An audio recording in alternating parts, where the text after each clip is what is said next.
it is time to go live on your Friday night because it is Friday night Smackdown time. We have the return of Edge, we have the Tribal Chief on trial, we have a United States Championship match, so plenty of wrestling action to come and plenty of talking to come as well. Grayson Waller guaranteed to be the draw segment and talk of a strong push for LA Knight in the months to come. Not necessarily for SummerSlam, but in the months to come. So welcome everyone. My name is Tom Colohue and I'm your host this evening for this Smackdown watch along as a Roman Reigns, the Tribal Chief, prepares for his trial. We have a few people here already. I want to say thank you to Joe, to Martin, to Peter, to Mark and to Jaden who are already here. Mine says on the way in, smash those likes, helps the channel, brings more people in, potentially new subscribers for this legend. I still remember back in the day when I was trying to teach this stuff to other people, and now you all so thoroughly know it that you're all doing it already for me. Welcome everyone. Jaden says hey, Mark says hey as well. Megan is here throwing some LA Knights in the chat, and Brad is joining us. Say hey Tom. Hello Brad, how are you? For those who didn't see the birthday stream earlier today, we have a lot of cherry coke. Like a lot of cherry coke. There were party poppers. We popped 5 party poppers because we hit some milestones. We hit 2,500 subscribers, which was lovely. Absolutely lovely. Joe says, Tom, do you think Vince will ruin SmackDown? No. Eric says, what was your favourite Brock client ever? I say Punk. By Brock client, naturally, you mean Paul Heyman client, one of which was Brock. Sean says it was a tweet sent out by Wrestling News Co that Vince is backstage. Yes.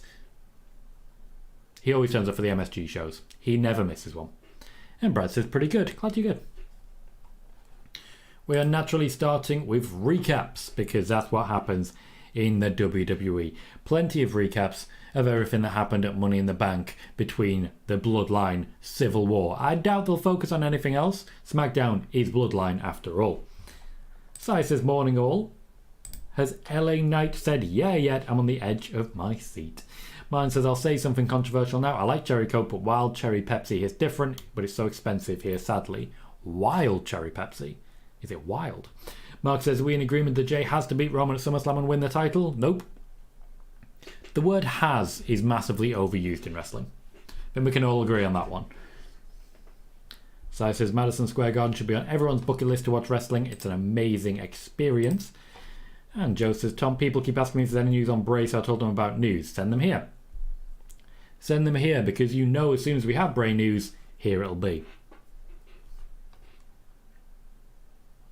Thank you very much. Eric did indeed mean Paul Heyman guy. Brock. Brock is the original and the best. Absolutely the original and the best. Megan says, I want cherry coke now and I don't have any. I have 48 cans if you'd like one. So I got my birthday. Sean says, will Becky defeat Zoe on Raw? Maybe. Maybe not. Depends on the Trish Stratus of it all.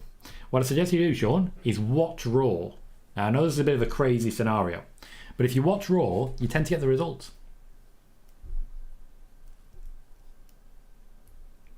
Gotcha, mine. Gotcha. Mark says, when's Randy coming back? So many questions.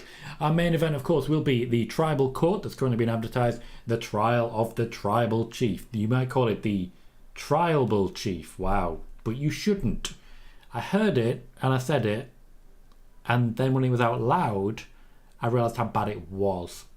Bailey says it's crazy. WWE's been running shows at Madison Square Garden for 60 years. 60 whole years, back before the days of WWE, back before the days of WWF, back when it was the WWF. Pete says on the recap it looked like Jimmy tagged. That's life. Sean says, does Roman show up for his trial? Well, literally they're referring to it as Roman preparing for his trial. So we are opening of the Usos. Strong reaction from the crowd. It's going to feel like the pops are disappointing, but I promise you that they're not. You're just used to UK crowds.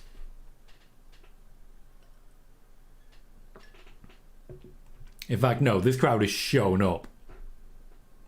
That does not look like Madison Square Garden. Madison Square Garden always had the quite small, contained entryway. That feels strange. Megan says, cans are tricky right now. I decided I wanted long nails, so I have inch-long ones now. Surely you can fit it in your hand before you have to pick. I don't know. Difficult. Peach says Cherry Coat's gone to Tom's head. Man says off topic and apologies. Have you been on New Valhalla? If you do, Rise, that is. Going in September for the weekend and heard it's amazing. Sorry, off topic. Valhalla is in the Pleasure Beach ride. All I'm aware of is that people constantly getting off the ride and just going wandering around the structure. Mustafa says, alright, it's Friday. I swear I'm competent. It's Friday, mate. Welcome. You were in the show earlier. Horsey says, Solo turn tease tonight. Quite possibly, yes. After all, it makes the most sense long term. Tom says, what's up, Tom and chat? Don't forget to hit the like button. We have 3 words for you. Oh, hell yeah. Megan says, opening them is the issue. Oh, no, that makes more sense. That makes more sense, yeah. Thank you very much, Wiggly. Welcome to the show. And Joe says, Tom, I think Jimmy and Jay deserve to start after the wonderful performance at Money in the Bank. As in open the show, not the first time they've done it, mate. We'll see, Wiggly. We'll see. I don't commit to things that easily. The Usos soaking it up, pointing at the t-shirt, the real one's clearly a reference to the crowd at that point.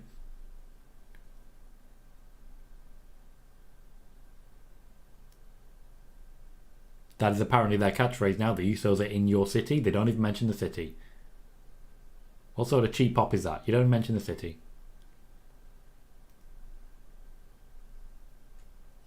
Megan says the UK crowds showed up, the US ones.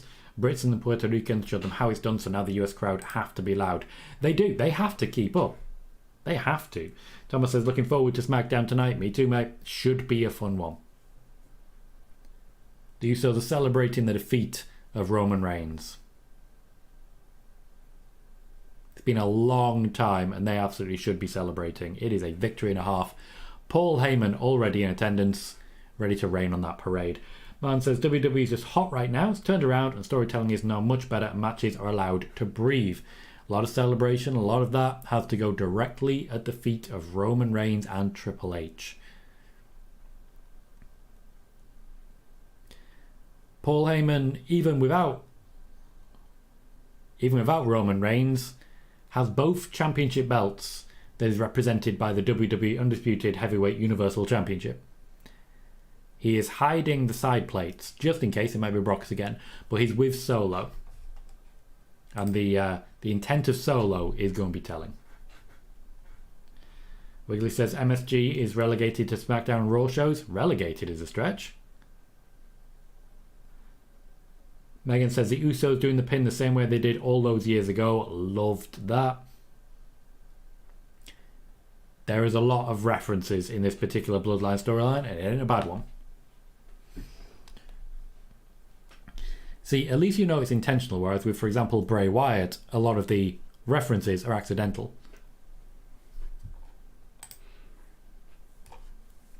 Virginia, welcome. So they think Roman's going to sneak in on the Usos while they're in the ring. That doesn't really seem his style.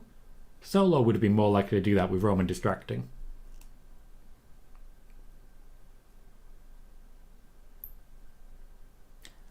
I see what you're saying, Si. Not an unfair point.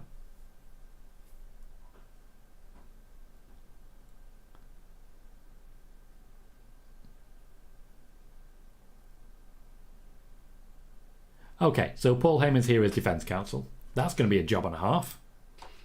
How do you defend Roman Reigns? Megan says, I'm actually trying to check the side plates, but the camera guys and vision mixers are being sneaky. I don't think it is. I didn't see the red when I got a glimpse earlier. Sean says, LA Knight was on before the show started, beat up Hit Row and cut a short promo. Essentially just reminding everyone that he exists. I'm not aware of a push planned into SummerSlam. After SummerSlam, more likely. Solo Sikoa is interrupting Paul Heyman. Man says, do you think Collision drop is a concern or too soon? Eric Bischoff was saying could be an experiment by the network. Source, Strictly Business podcast. It's a concern. It's definitely a concern. So we're not going to get a true reflection of the Collision ratings for a while. This is true of Dynamite. We're only just now getting a true reflection of the Dynamite ratings. But you'll always get that early boost from something that's new, something that's interesting, something that's exciting, and some from people who haven't realised that there's actually a different show. I think Roman's pop there was actually bigger than the Usos. Ryan says he blames Solo as defense. Jey Uso is focused entirely on the tribal chief. Jimmy Uso is keeping a wary eye on Solo. Megan says, how many of us jumped onto Fred's? I did not. Megan says, I saw them. Roman's plates are on both. I expected as much. They're back in the US now.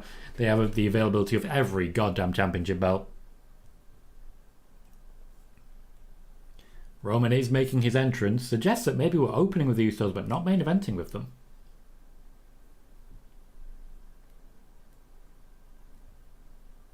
The man has turned up for his trial.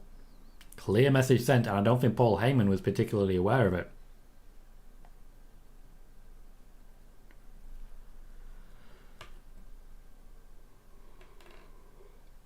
Heyman looks nervous. Again, I love the way that the Usos are paired up there.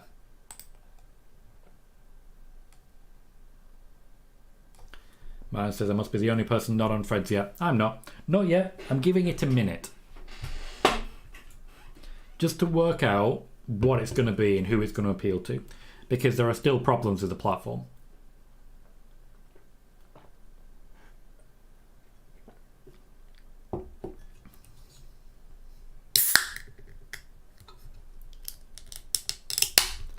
So I says, what a dumb time to go to a break.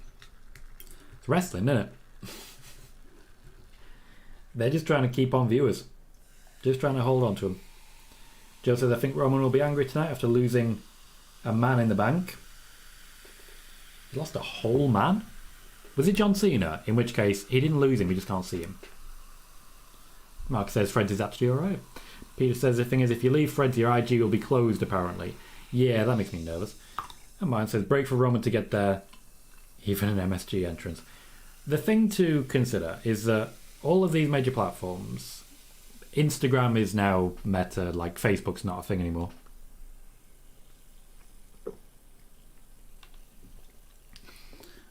TikTok and YouTube. I mentioned previously they're the three big platforms right now. Wow, I'm really bald in the top of my head, aren't I? That is a bald spot and a half. Did not realise how much I was balding. That's bad. Anyway, easily distracted. When it comes to the three major platforms, TikTok, YouTube, and Instagram, that is the battle right now. Twitter was trying to get on it with Elon Musk. That is no longer the point. That's not how it works. So all of them are based on the same platform. And Threads is based on the same thing. Engagement. Same thing that you have with Instagram. All of it is based on engagement. That's where we are now. Everyone has followed the YouTube algorithm into engagement being key to growth. Now, TikTok got there first and actually came out with a much better system where they ignored your followers. There is no value in followers on TikTok. There is only value in the content itself. Now, the more viewers you generally get in your content, the more you're likely to get on the next one because people realize, well, the algorithm realizes, oh, this person likes watching Tom Colohue. Let's feed them more Tom Colohue. But ultimately, if you're not getting engaged with, it doesn't matter if you've got 1 million followers, nobody's going to be watching what you're doing. So TikTok has actually really honed in on the engagement part more than YouTube has. Instagram, that's not an area you can grow in. They're trying to become a place where you can grow and you can have it as a one-stop shop, but it's not. It's not going to be. It's not going to be because they still put a lot of effort into, for example, Facebook. So there's still a lot of focus on Facebook. Of that then, I do think Blue Sky will end up being the winner. I do believe it will end up being the winner because Threads is tied to Instagram. Twitter was never meant to be about engagement. Twitter was meant to be about this is the most important thing. On Instagram and thus on Threads, no matter how much they might police hate speech, trolling will still go far. Too far. Way too far. That for me is going to be the difference. Sean says, would we say the pinfall on Roman is a crack in the invincibility armor? Absolutely it is. I've not been to MSG, no. I've actually only been to Florida in the US. Pete said, I've already read that one. Gomar says the ad break was so sudden. Not necessarily. I mean, Michael Cole was putting it out there. We are back. Roman Reigns has claimed the centre of the ring. Martin says Twitch seems to have dropped a little now. Not a little, mate. Oh, no. Twitch lost. Twitch is done. Like, full on done. They'll kick and they'll scream for a bit, but Twitch is no longer the right platform. The only real advantage to Twitch now is that you can monetize earlier. 456 says, hello Tom, hello chat, let's have a good Smackdown. And as much as we can make that happen, 456, I absolutely agree. Virginia says, do you think they're going to fight tonight or just argue? I think they're going to argue tonight. Someone's going to try and land a hit and it's not going to work out. Who says there's a party this evening. Cool. Megan says, I'm terrible at a whole lot of them. I'm a nobody no matter where I go. Turns out I'm not a social person. That's okay? Have you considered that that's okay? It's not really a problem. Hello, Venom. Martin says, P.S. Tom, were you slightly annoyed YouTube changed to 500 subs for monetization, or was that just me? Worked so hard to get to the first 1k. See, it's a two-tier system. I don't know how deeply you've looked into this, Martin, but there are 2 tiers of monetization now. At 500 subs, you don't get money from ads. You only get crowdfunding, so channel memberships and donations. It's not the same thing. At 1,000, just like last time, just like always, that's when you get the ad revenue. Before that, they can get money from ads on your channel, but you can't. Roman openly admits to being pinned.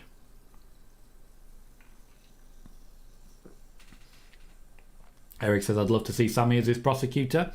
Sammy needs something to do with the minute. Sean said, did you see Roman's TikTok was banned? Then he got it back. I did. Very good marketing for TikTok.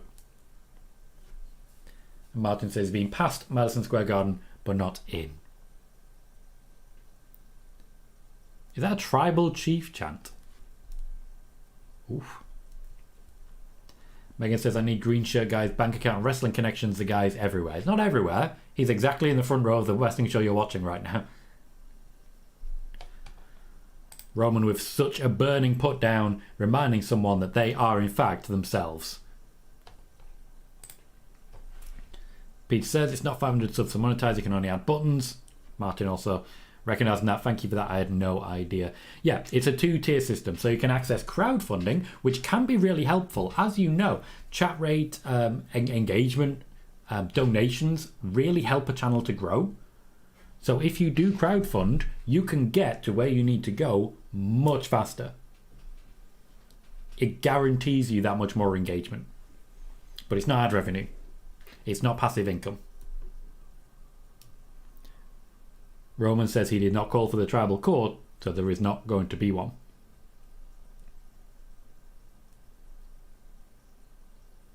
Sounds like we're about to see some people of the family. Someone with the authority to call out Roman. Rikishi might be a good call for this one. I suspect Jay's going to say himself. Maybe he's going to claim to be the tribal chief now. Jimmy's got the microphone. Give me something.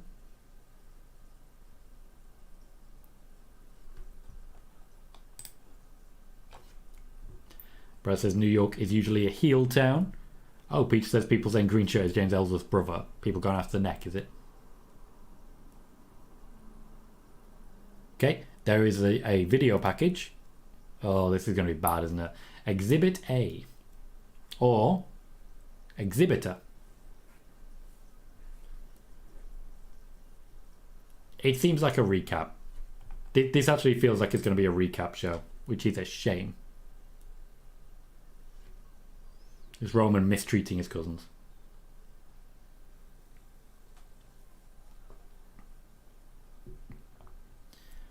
Bailey says Madison Square Garden's location is amazing. It would be if they built it and 20,000 seat arena atop Waterloo Station. Oof. Oh, that explains a little bit. A lot of crying Paul Heyman. Martin says if like Little People's Court, if people remember that, wasn't PC, I know. Well, DX weren't PC. They were a lot more PC than they used to be. It doesn't feel particularly serious. It just doesn't feel like they're taking it seriously. If anyone has not yet noticed, I have made a slight difference to this stream. A while ago, I changed to subscriber-only chat with the intention of essentially stopping trolls. You may note over the last few weeks, I've been engaging the trolls because the chat rate is really helpful. I've turned off subscriber-only mode. I'm confident in not only myself to police, but the moderation team that I have when they're here. So I'm not particularly worried about trolls slipping through or being out of control, blah, blah, blah. Not particularly worried. But hey, the chat rate could be very beneficial. So a slight change to the overall stream there. We are 20 minutes into Smackdown and so far there's been no wrestling. Wiggly says everyone keeps going on about green shirt guy. I believe is a WWE employee they use as a focus point for the camera angle. Not a bad shout. Bailey says on an average day 600,000 rail passengers pass underneath Madison Square Garden. Right. So similar to Houston. Sean says Usos should bring in Seth and Moxley so they can protest on the Usos' behalf. I mean, I'd love that.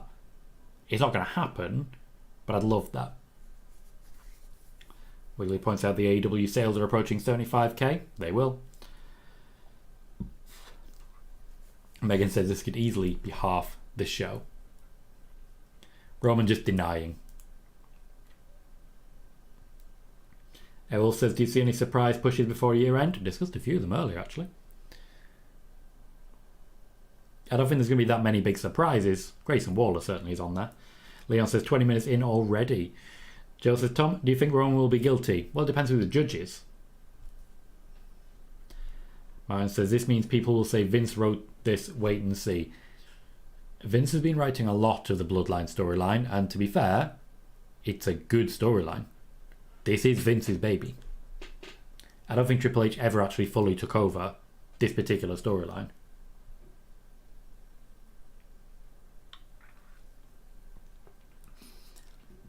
It's a pretty clear difference between, for example, Roman and Bray. The Bloodline storyline, everyone wants to be involved in. Literally, everyone. People are breaking the doors down to try and say, get me involved in this. Get me a match with Roman. Get me a match with Solo. I'll be squashed by anyone. Just get me involved. With Bray Wyatt, the exact opposite. Bray Wyatt says, I need someone to work with me here, and everyone just basically says, I'm not available. This particular segment would have been great with a UK crowd, but the New York crowd is still doing a good job.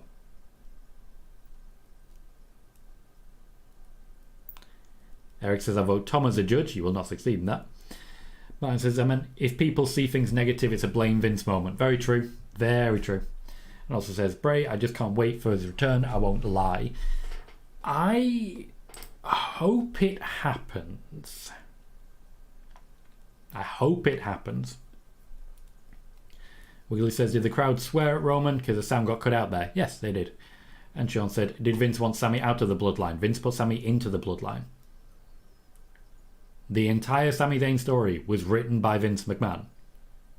That entire Sami Zayn in Bloodline story. Joe says, well, I think in my honest opinion, Roman Reigns has cheated in most of his matches. As champion, he's been having Jimmy and Jay by his side and Solo, so that means... And then he runs out of characters.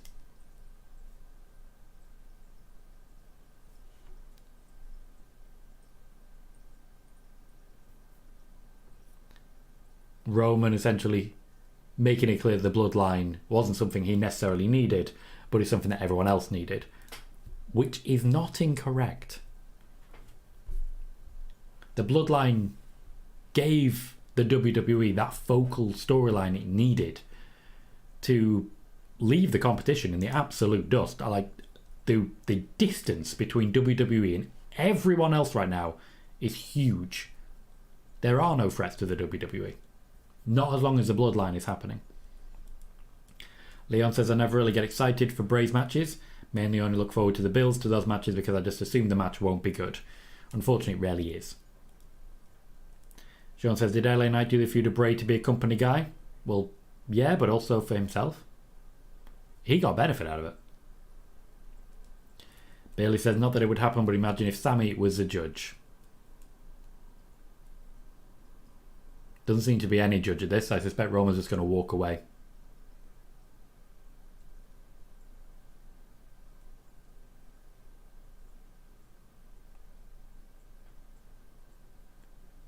Roman has left a door open for Jay there. I'll see if Jay's going to walk through it. Roman sounds like he's abandoning the bloodline. I doubt he will be. So keep your eye on the ball.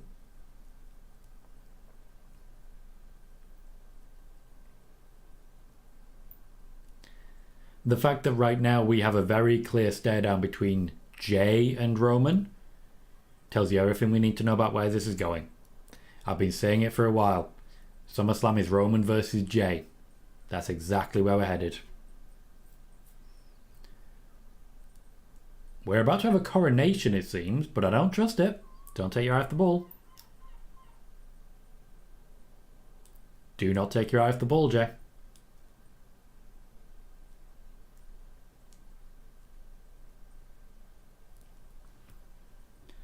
No, not yet, Martin. I'm going to be doing so. It's definitely on my list, but I've not done it yet. I'm still kind of into Diablo 4. I don't want to start another one until I've finished. The coronation has occurred. But again, I don't trust it.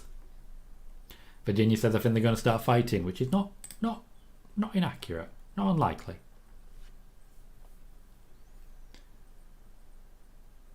Roman has taken off the belt. Oh, wow. Okay. I do not know what is happening right now. What is happening?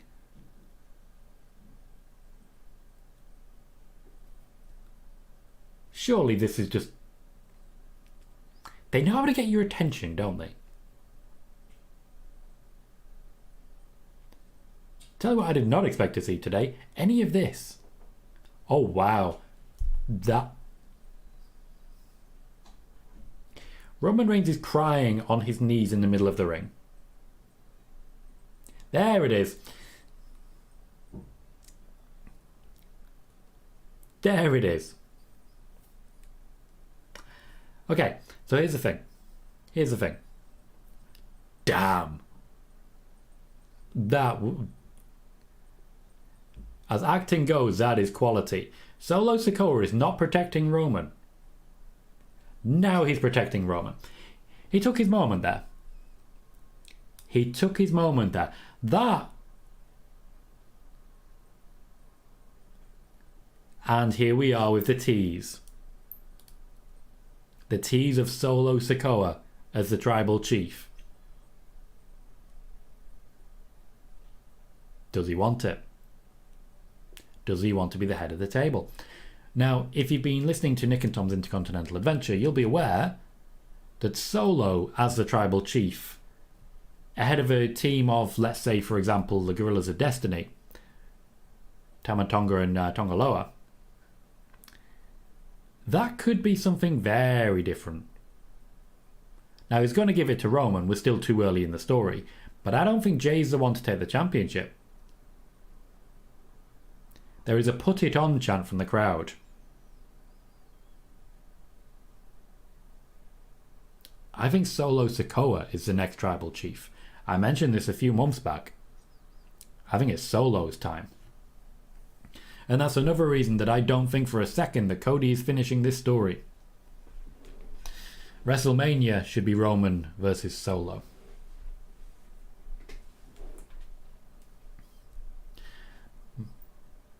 Mark says Roman was actually crying. Thomas also asked that question.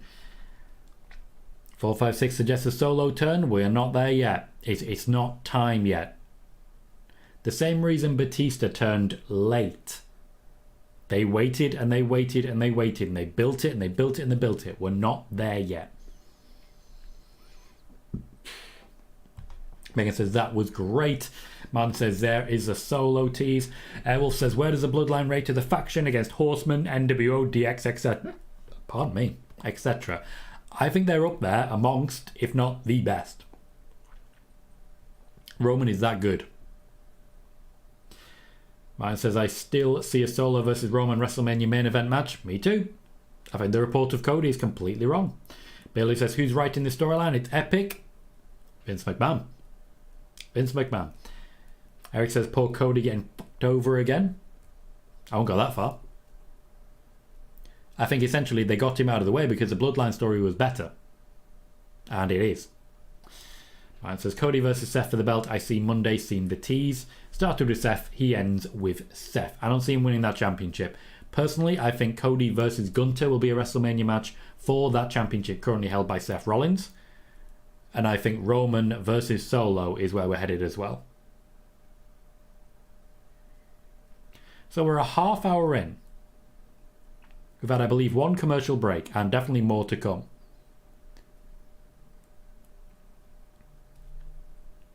And now we just have a sustained beatdown. You may note that no one is coming from backstage. No one's coming. Megan says, I hope these guys do get to celebrate how well this has all gone. You just wait for the Hall of Fame induction. Because I promise you, it won't be long. Not long at all. Still very slow motion from Roman. He's really encouraging the crowd. And Jimmy is in trouble. Now Jay's trapped. Jimmy is about to get a serious beating to a point that he's not there to help Jay. Writes itself. At SummerSlam, Roman, with Solo in his corner, faces Jay with no one in his corner. No one. Jimmy has to be very firmly eliminated for this. To be clear, Jimmy's absolutely fine with playing second fiddle. He's actually very happy about it. Very comfortable. This is going to be a very strong beatdown. I'm surprised he hasn't gone through the table yet. This is going to have to be an actual write-off of a character. That's the plan. That's where they're going. And so it started slow but ended fire. So good. Bloodline, mate. They know what they're doing with this one. Paul Heyman has his foot on the steps, interestingly. Championship belts on the steps as well. Can I suggest Uranagi? Nope, more steps. Jimmy is not making any attempt to defend himself. He's there to take the beating. Martin says, I hope they don't turn Solo early, aka SummerSlam. I hope it's a slow burn, aka Jay and Sammy. That is the plan. I suspect if it does happen, it'll be around Survivor Series time, but it might even be later. Solo Sikoa, for me, is winning the Royal Rumble. Jay's got 3, and he's defending his brother.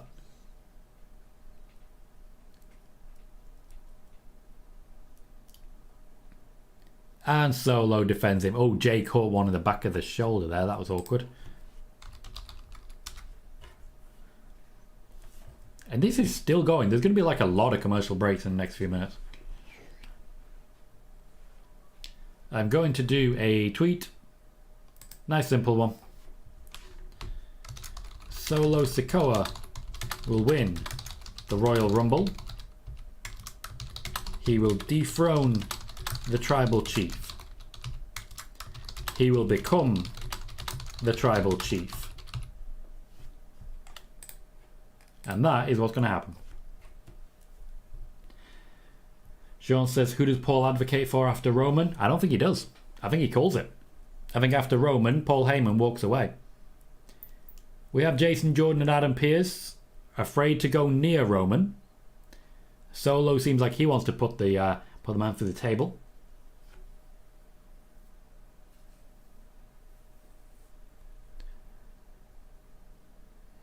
And succeeds this time. The table does actually break. Even gets a chance to check in. Errol says, any truth that WWE stole the Bloodline idea from a fan's social media post? No. Martin says, Solo's a cross between Samoa Joe and Umaga, if that makes sense. It does. They always should have booked Samoa Joe exactly like this. Honestly, Samoa Joe would have been a hell of a tribal chief. He would have been the absolute pinnacle. Everything you could possibly want. Right there. Martin would love one last run with Brock. In the spoiler warning earlier, I did mention that Brock Lesnar may well be taking a pretty big break after SummerSlam. Commercial break. The audio seems like it's going for a commercial. Ah, right. They needed to sort of re-christen Roman. That makes sense. Paul Heyman with a brand new coronation. The coronation chicken, you may say. Just shouting acknowledgements. Roman with his hair down is a mood. He wants one of his championship belts. I don't think he really cared which one.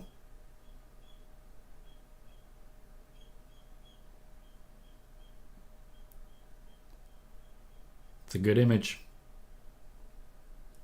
And we're back to commercial break. Mine says Samoa Joe should have been the Triple H heavy. It started that way with attack on Roman, but then went away too quick. Yeah, it does. It makes a lot of sense just to have him in that enforcer role that he originally came in to be. For some reason, they just never fully committed to it. And it didn't make much sense to me. If you're going to do the storyline, you know? But for some reason, they just didn't fancy it.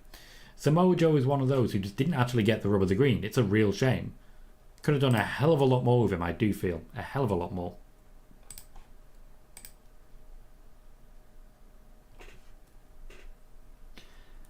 Ryan says, you still think Joe returns once AEW contract is up? Yes, I do. I just think that Triple H can offer Samoa Joe something that no one else can right now. I think if you're given the direct choice between AEW and WWE right now, you have to go to WWE. With how it is right now, surely you have to. Powerpuff said Samoa Joe did good on AJ Styles. That feud was fantastic. I also really liked Samoa Joe on Up Up Down Down during the bowling when they're making the intro and he just wanders in because he just literally got in a limo with them. Gordy says, man, this is so good, pure cinema. And Martin says, think I read an Observer Vince had issues with Joe's look. To my knowledge, that is not true. Vince did have issues with Samoa Joe, primarily his injury record. Essentially, Vince just didn't believe that Samoa Joe could stay fit long enough to actually be pushed to a top level. Historically, he's not exactly wrong. Mark says that was amazing. So as trials go, seem to be working out pretty well there. A lot of people seem to be happy with that. Powerpuff, I don't necessarily know that AEW is getting worse, though I do feel it's really missing out on big story like the Hangman Page story. MJF, I think, is a very good champion, and I always saw this one coming. But for me, they don't have top-level storylines at the moment. The only real top-level storyline is the accidental one between the Elite and CM Punk. Martin says that was a Meltzer exaggeration using the weight thing, typical Dave. Historically, there have been issues, but Vince pushed Kevin Owens, despite all the rumours about that, and he didn't care.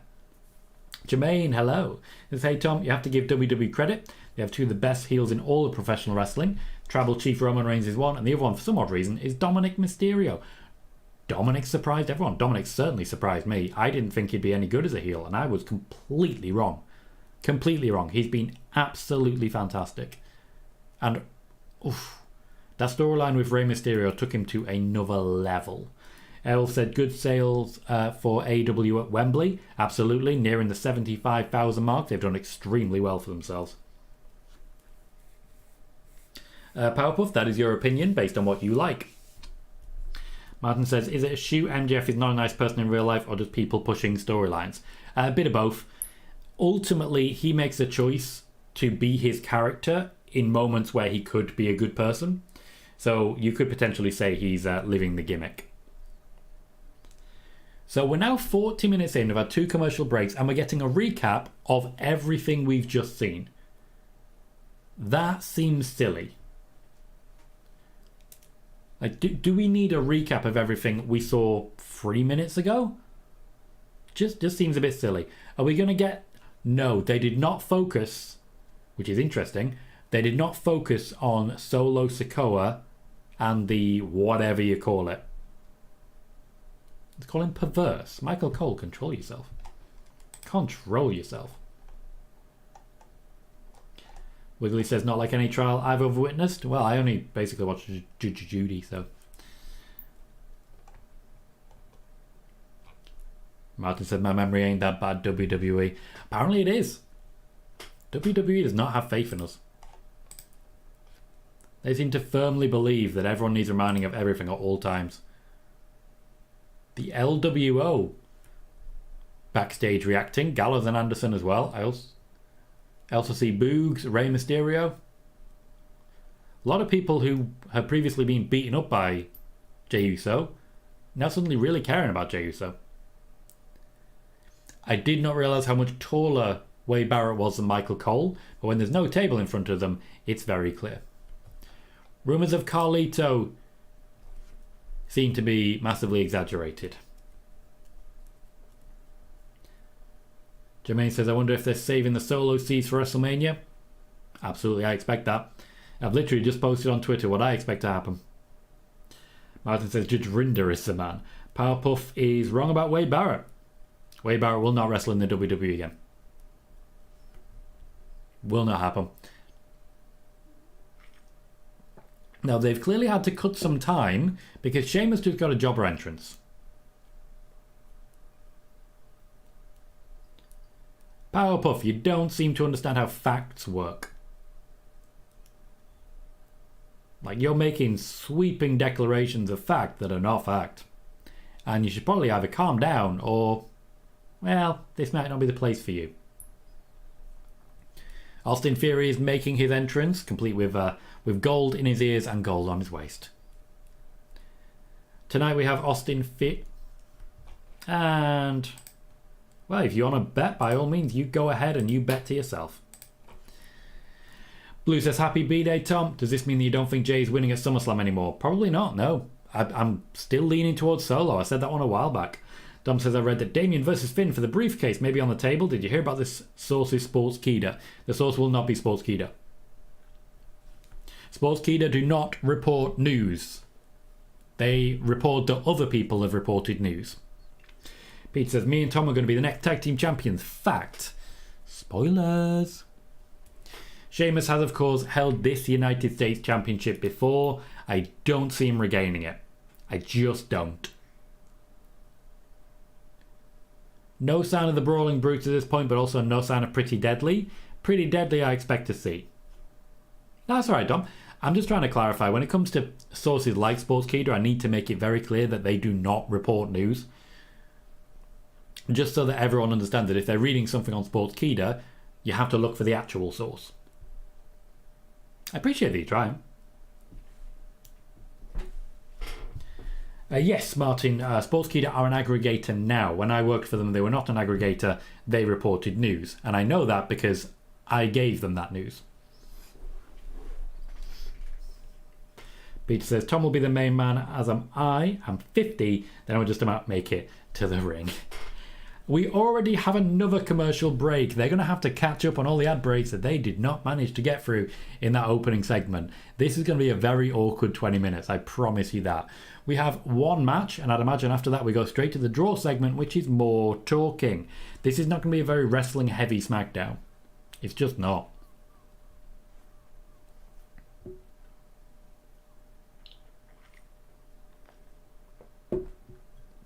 The recap looks even more unnecessary. Wiggly misses Sheamus's old theme. I mean, he had some good ones. Sean says if a superstar is injured, Vince doesn't trust them. That could be why Alexa hasn't been a top champion in almost 5 years. Yeah. I've reported that previously. That is 100% accurate. That is exactly why it hadn't happened. She picked up a number of injuries, particularly head injuries, primarily in matches with Ronda Rousey, and then she was told shortly afterwards, we're going to keep you away from championships for a while.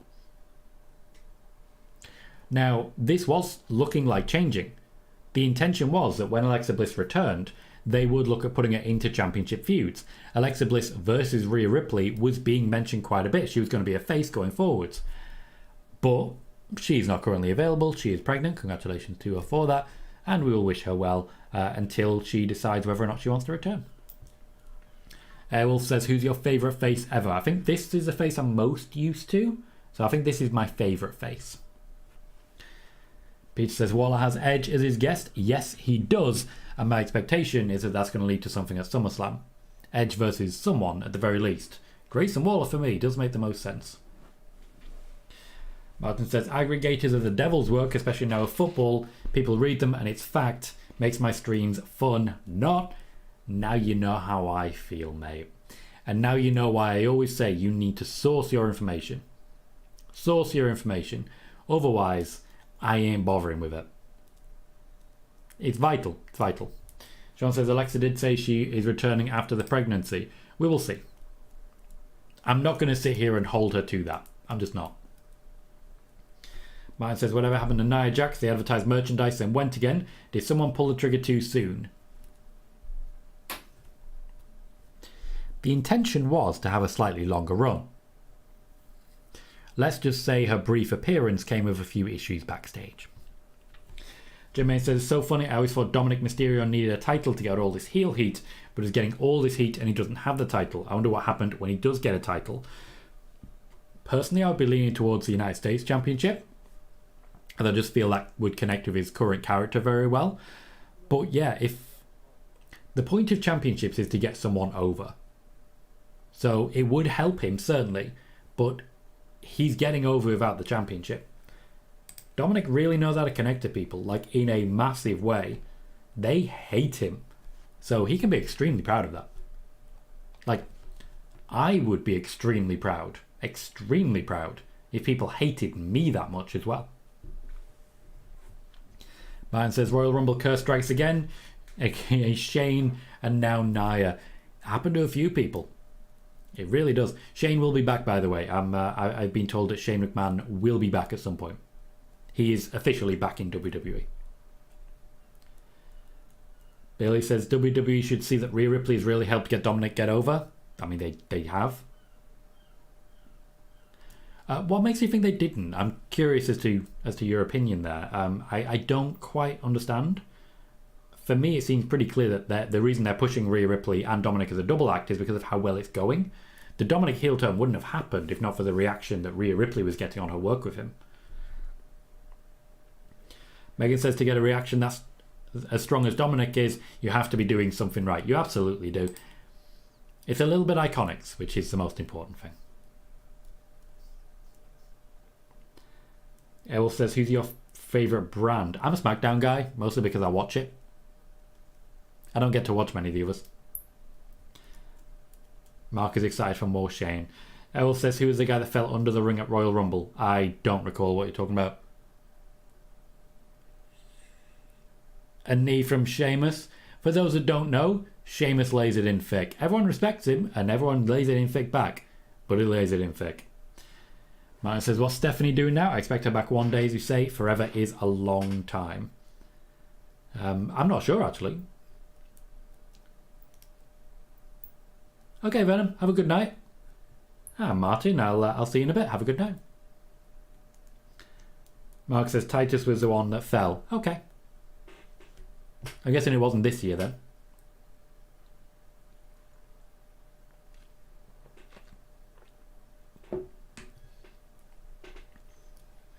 So far, I've got to say, I've just spotted in the background that they're rebuilding the announce table as we speak.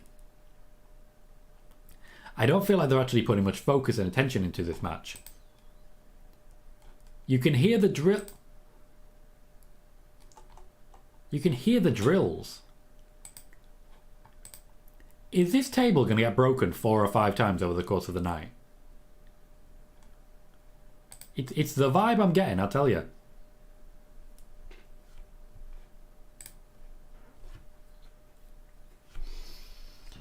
Megan says, Titus World Slide, greatest Royal Rumble, tripped on the way down to the ring. Okay. I think I saw it. Jermaine says, who do you see beating Austin Theory for the United States Championship? I'd go AJ Styles. I think it needs to go to a face, someone who can work with people lower down the card and still get a quality match out of them, really help to elevate them. I think AJ Styles is the one.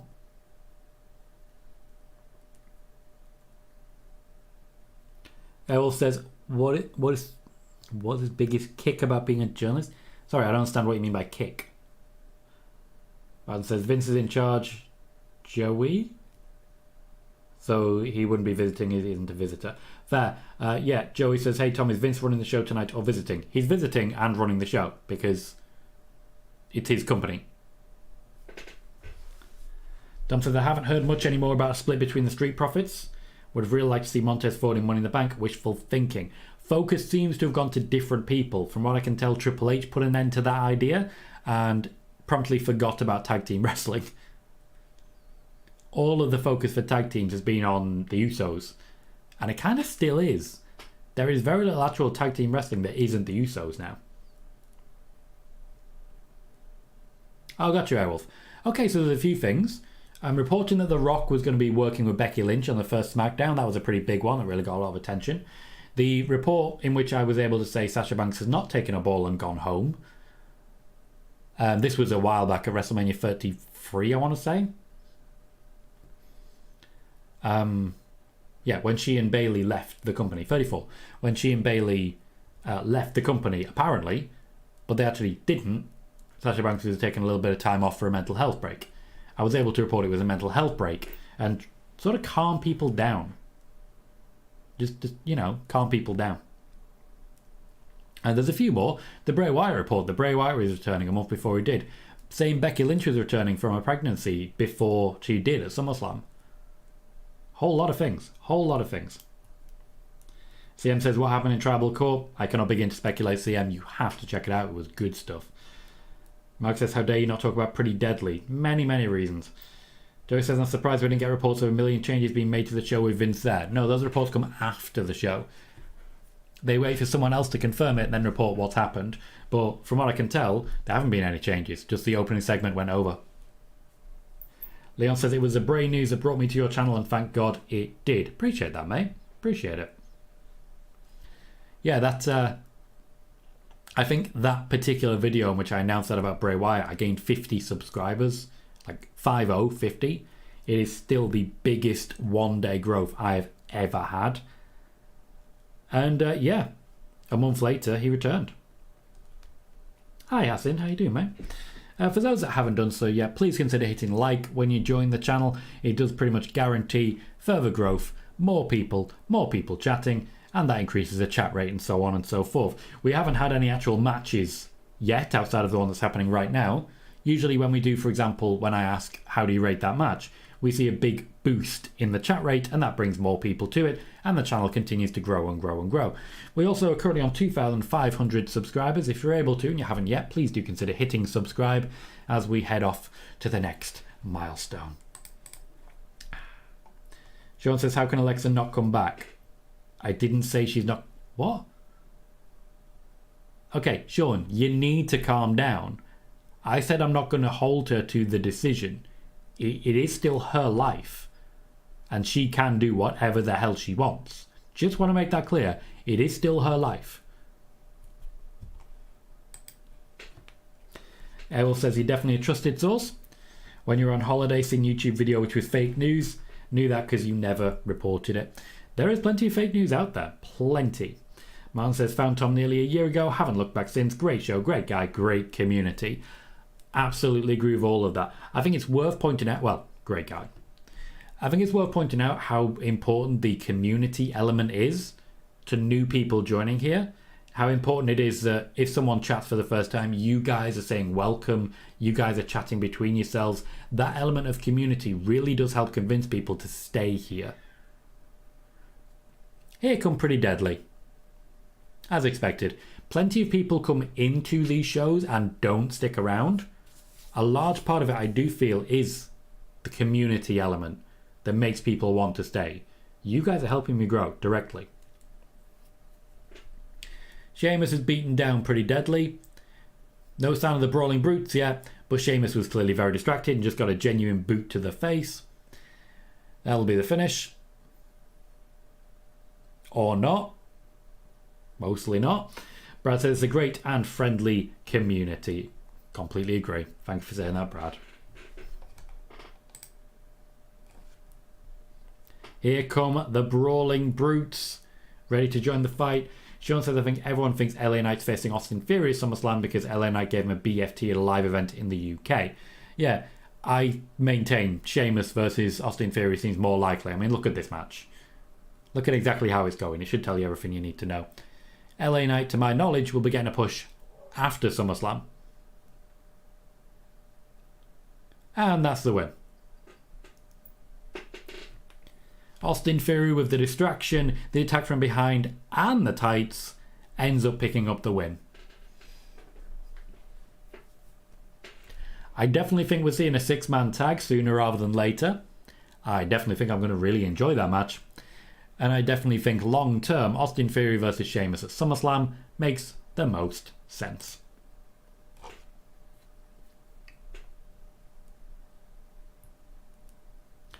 Jermaine says, we all have to give SRS credit with the report about Vince McMahon being rumoured to be heavily involved tonight, because you can see the difference between how Triple H runs the show than Vince.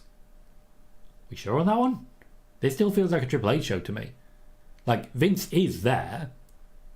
This still feels like a Triple H show to me. Joey says they really put LA Knight on the pre-show. That's disappointing. Is it? He's not... It doesn't look like he's booked for SummerSlam for me, so you can either put him on TV and then not put him at the pay-per-view. Why would you put him on TV and take time away from the people who are going to be on the pay-per-view?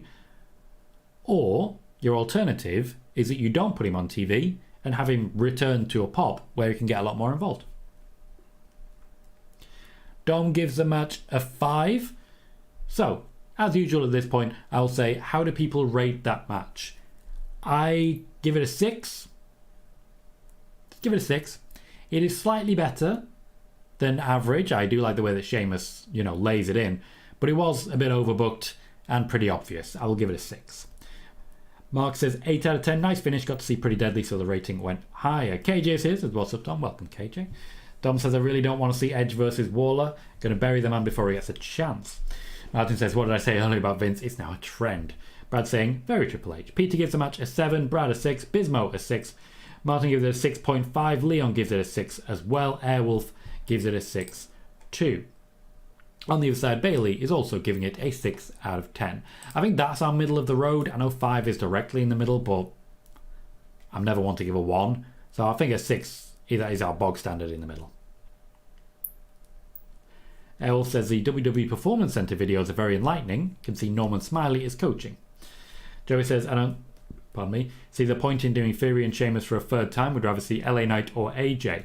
AJ's a shout, but I do think long term that's the feud in which he loses the championship.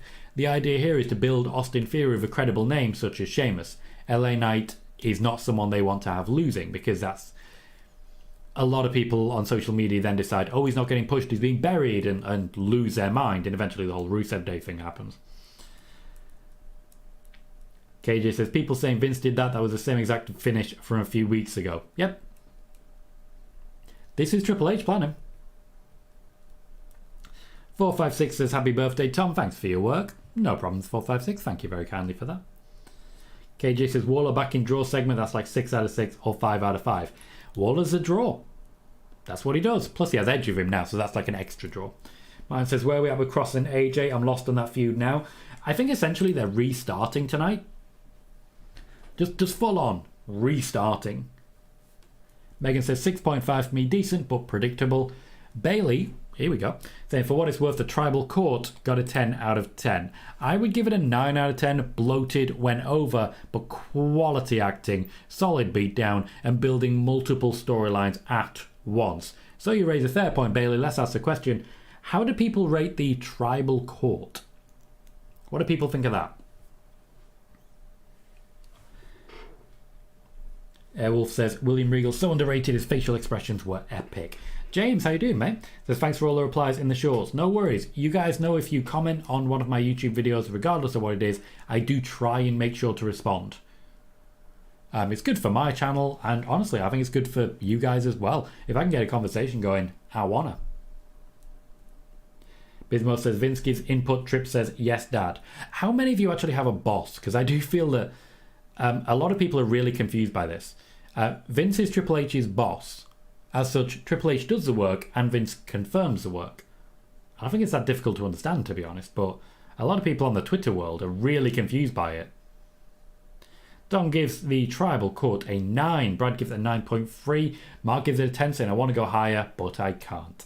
But he wants to. Thomas gives it a 9 out of 10. Martin giving it a 9.5, says Roman needs to do films one day. Such a great actor. His improvement is immense. He literally made himself cry. Literally made himself cry. James says, for some reason my username has changed from what it shows on the live stream. Yeah, for some reason YouTube at the minute are doing usernames at. I don't know why, but they are. It is 2 o'clock in the morning in the UK. We are halfway through Smackdown. There has been one wrestling match, and it is the Grayson Waller effect. We have a return for Edge incoming. We've had a lot of commercial breaks.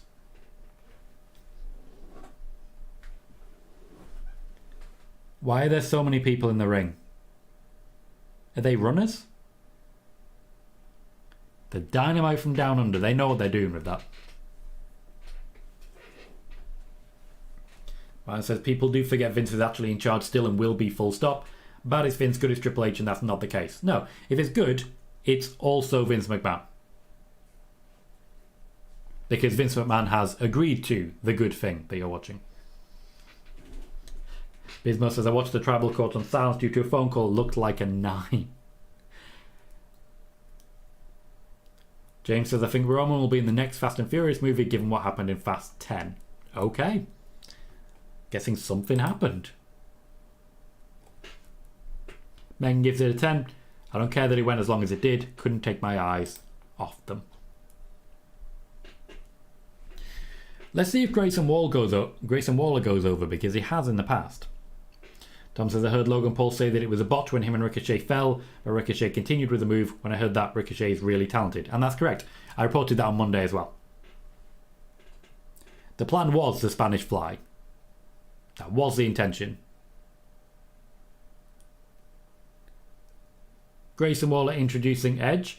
Joey says, are you a good cook, Tom? I'm average. I make good meatballs. Spaghetti meatballs. Very good. I make very good pasta dishes. I'm good at a goulash. I'm working on a better chili. The crowd really singing Edge's theme here. Edge is back. Between now and WrestleMania, he's only appeared once in a triple threat match to put over some other people and to really get the World Heavyweight Championship on track. Not that I can recall, Joey. Martin says, Vince is a bad human, but you can't say he isn't good at his job. I know it's hard, but has to be a split. Megan says, here's the golden retriever puppy of the WWE. That's Edge. Lives life on the edge. Elle says, hope Edge puts over younger talent. He has an opportunity here to make Grayson Waller look good. Let's see how that goes, shall we? I know a lot of you agree with me now about Edge really taking opportunities and just not letting anyone look good. Let's give him the benefit of the doubt and see how it goes. Elle says, congrats on 2.5. Thank you kindly. We did reach 2,500 subscribers earlier on today during the birthday stream. Thank you very kindly everyone who was there for that. We let out some party poppers to celebrate the moment. Dom says it would be cool if the lights went off, then Bray comes back. Yes, Dom, it would be cool if something entirely different than planned happened. Martin said it would be a first for Edge. James says, I reckon a bulldog off the top ropes would have been a safer spot for Logan and Ricochet given the botch, but it still somehow worked, which is impressive. It did. It's a hell of an audible call by Ricochet to essentially just take Logan Paul with him. And yeah, that's the move Logan Paul wanted. What they were trying to do is bounce on the ropes and then Spanish Fly straight away. They didn't quite get the height they needed on the ladder. Good spot, I felt, anyway. Grayson Waller seems to be suggesting that Edge should retire.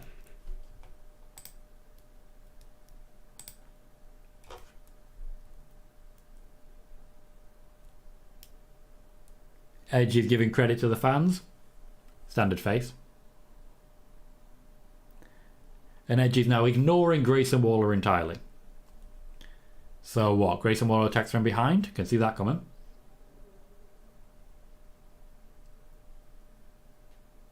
SummerSlam 98, by the way, was amazing.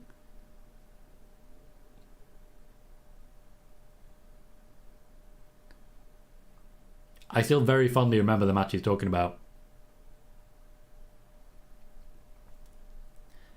Dom says the botch made the match even better in my opinion. Leon says I actually met Edge and Rey Mysterio at Clash at the Castle last year. And I also said Ricochet would have been great in WCW Cruiserweight. Essentially, Logan Paul's asked to work with Ricochet. And it's given Ricochet a pay-per-view match. Big opportunity for Ricochet. But the reception that Logan Paul and Ricochet got after their Royal Rumble schmooshing really worked out well and really convinced Logan Paul that he wants to work with this guy. Ryan says Highway to Hell. Lovely theme, lovely moment for everyone. And James says, Grayson Waller, the next legend killer. There will never be another legend killer. Grayson Waller at the moment just being thoroughly ignored. Bit of background acting, very good background acting, because he is not enjoying it. Wiggly says, what was Edge's announcement? I don't believe there has been one.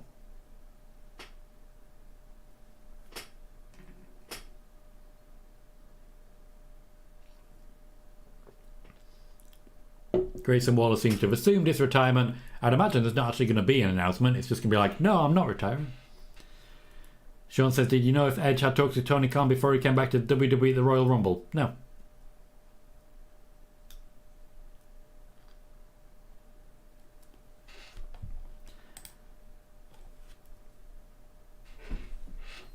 Horsey says, bad main event though, face versus face was weird. Yeah, at the time, they had two top-level stars, Steve Austin and The Undertaker. They needed to turn one of them heel, so logically they had to turn The Undertaker heel. It's the only choice. But they hadn't written that storyline. So yeah, awkward for everyone involved. Edge just made a reference to Grayson Waller not wrestling on the main roster. Jermaine says, normally I would love the Tribal Court opening, but the problem is you don't have enough women's matches on SmackDown as it is. So I wonder what segment got cut tonight because they went over, which is a fair question.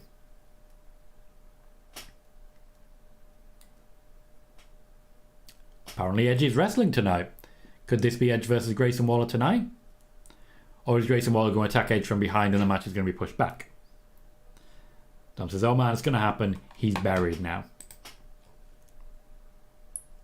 Again, buried is a strong word. Working with Edge is going to elevate anyone.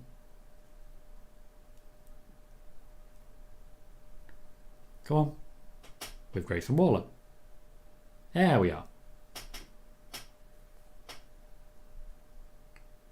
I'm guessing then Grayson Waller's going to main event SmackDown tonight.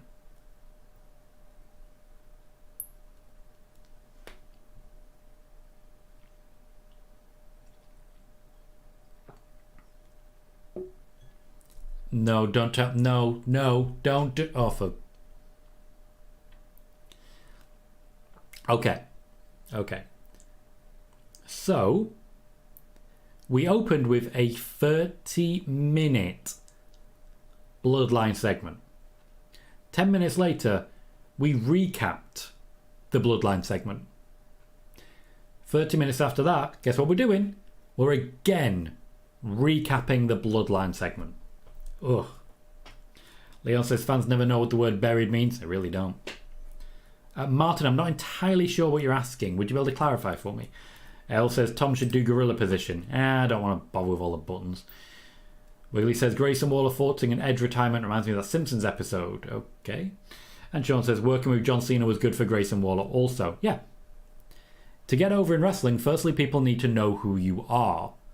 So there's nothing wrong with throwing some people at each other. This is not a short recap either. I don't feel like they're actually taking this in any way seriously. This is an awkward SmackDown. We are 70 minutes in. We have had one wrestling match. Man says if it's Edge versus Waller in the main event, could that mean a return for someone to set up an Edge match? Possibly. Like maybe. Bobby Lashley again I've mentioned previous. Errol says it shows they have no content. I mean, wow. AJ Styles and Mia Yim are on their way down to the ring. Gallows and Anderson are there. They were backstage earlier. Logically then, is Mia Yim wrestling? Is that the plan here? Oh, of course, it's AJ versus Kross. I keep forgetting that match is going to happen. Oh, got you, Airwolf.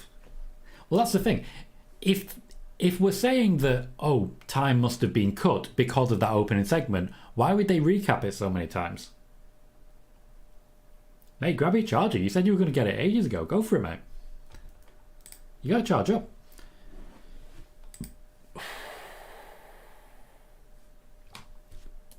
We have another commercial break, and I've got to say, so far, not the best episode of Smackdown. This doesn't feel like we're getting a significant build to SummerSlam. The first half hour definitely did. But since then, I just feel like we've been killing time. Not the worst thing in the world. I mean, it's quality programming, I guess. In a way.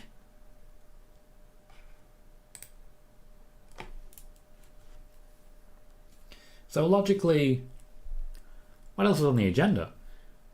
We're going to have to see something with Charlotte Flair. So let's suggest at this point, based on the stars that they have left, we have this matchup coming. So AJ Styles versus Karrion Kross, and it's about 10 minutes. Another commercial break takes us to about 25 past. At which point we have Charlotte Flair, Bianca Belair, Asuka, some big talky segment for 10 minutes. As the middle of the hour draw segment. End that, another commercial break. We're down to a point where we've got 20 minutes left. We come back, we have something backstage. Edge makes his entrance, Grayson Waller makes his entrance. We go to another commercial break, we come back, they have 5-10 minutes of actual wrestling, and then something stops the match. Maybe Bobby Lashley, maybe John Cena. Hell, maybe Randy Orton. Maybe Bray Wyatt is about to appear and attack Edge and decide that that's the SummerSlam match. Wouldn't that be burying Grayson Waller more?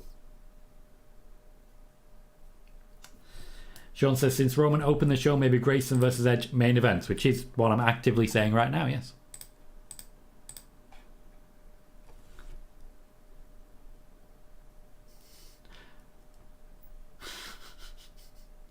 Errol says, will you ever do AEW content? If I go full-time, I will do AEW content. But at the moment, I cannot justify it while I have a full-time job. Joey says it's a Vince effect, even though there is no evidence of any of that. I'm very confident this is exactly the show Triple H pitched. Triple H wrote this show. I just want to be clear on that one. Triple H wrote this show. Now, Vince may have made changes, but he's not changed the entire show. Okay? Dom says, if Waller doesn't wrestle after Edge for another few months and only do his shows, that's a push to the commentator, not a wrestler. But maybe he's not going to be buried, but it's Edge. Again, working with Edge, not being buried. Right, it says chat is engrossing tonight, that's all. KJ says they announced Kross versus Styles last week. For some reason they didn't include their match in the opening adverts.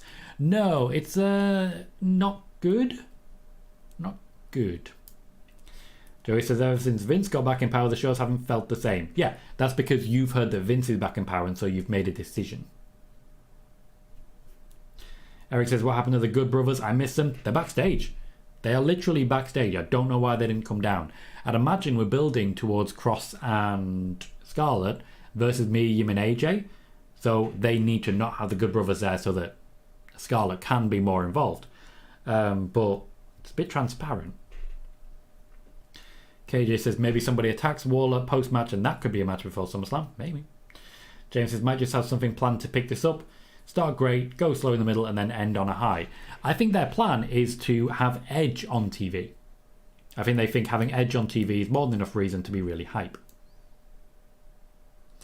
KJ, what point did I make there? What point did I make that you're giving credit to? They have confirmed that later on tonight, main event most likely, Edge will take on Grayson Waller. I genuinely think we're only going to get 3 matches tonight. And they're going to be short.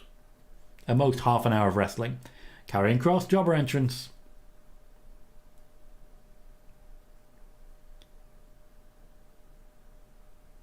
Rumours backstage that he has a leg issue. KJ says they did Kross Scarlett versus AJ and Yin before. Kross won. Ah, yes, thank you. I did forget about that. Mostly because, and I hate to say this, knowing that Kross and Scarlett are both very physically imposing and attractive people, maybe they're just not that interesting at this point. Kross has just done nothing. Joey says, wait, the match is happening tonight. Thought it was going to be SummerSlam. I thought so too, and it might still be, but it's not as of yet. I think AJ is getting squashed, guys. I think AJ Styles is getting squashed. Eric, I don't think there's going to be a women's match. I think there's going to be 3 matches, all singles, all men's. I think we're going to get a women's segment to build towards a triple threat, which I've been talking about for a while. But I don't think there's a match coming.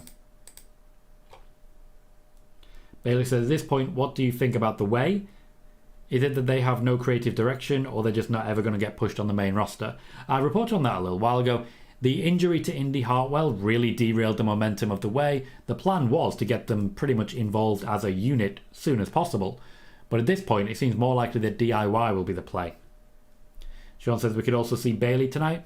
That's true. We haven't had any sort of celebration for Bailey and Io. So maybe that's the women's segment. We get all 5 women. Kross has just got taken out of a phenomenal forearm and pinned. Okay, that... What? Yeah. Was that match just cut for time? Massively. Yeah, also Scarlett genuinely got kicked in the side of the head there. Yeah, that wasn't good. KJ says, somebody said since Vince has come back the shows have felt different, and you said yeah because you guys choose to look at it differently now that he's back, something like that. Okay, fair enough, I get what you're saying. Yeah, I think since people heard that Vince McMahon is back, they've looked at the shows through a filter of Vince McMahon. Now don't get me wrong, that first show with Vince back, the Raw after WrestleMania, that was a terrible show. Truly awful show. Since then, things have been a lot better. Let's not forget, and I need to make this clear to everyone, even the shows since then that you've liked, Vince has been involved in the writing of the creative for. He's been involved in every single show. Every single one.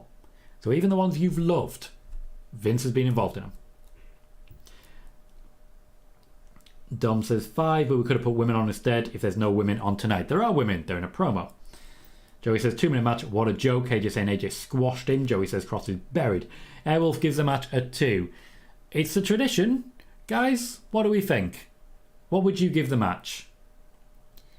I'm giving it a 3. I mean, the crowd were hot for it, but nothing actually happened. Eric says Bailey might still be handcuffed to the ladder. I would love it if she comes out with a handcuff on and like shows mark of like a hacksaw or something. Joey says, it's not that I'm choosing to look at it different. If you go back to the shows in August and September, they aren't the same. Very true. There were different storylines and people involved. Says we're getting more wrestling and storytelling. We were getting more wrestling and storytelling. We were definitely getting more wrestling than we are right now.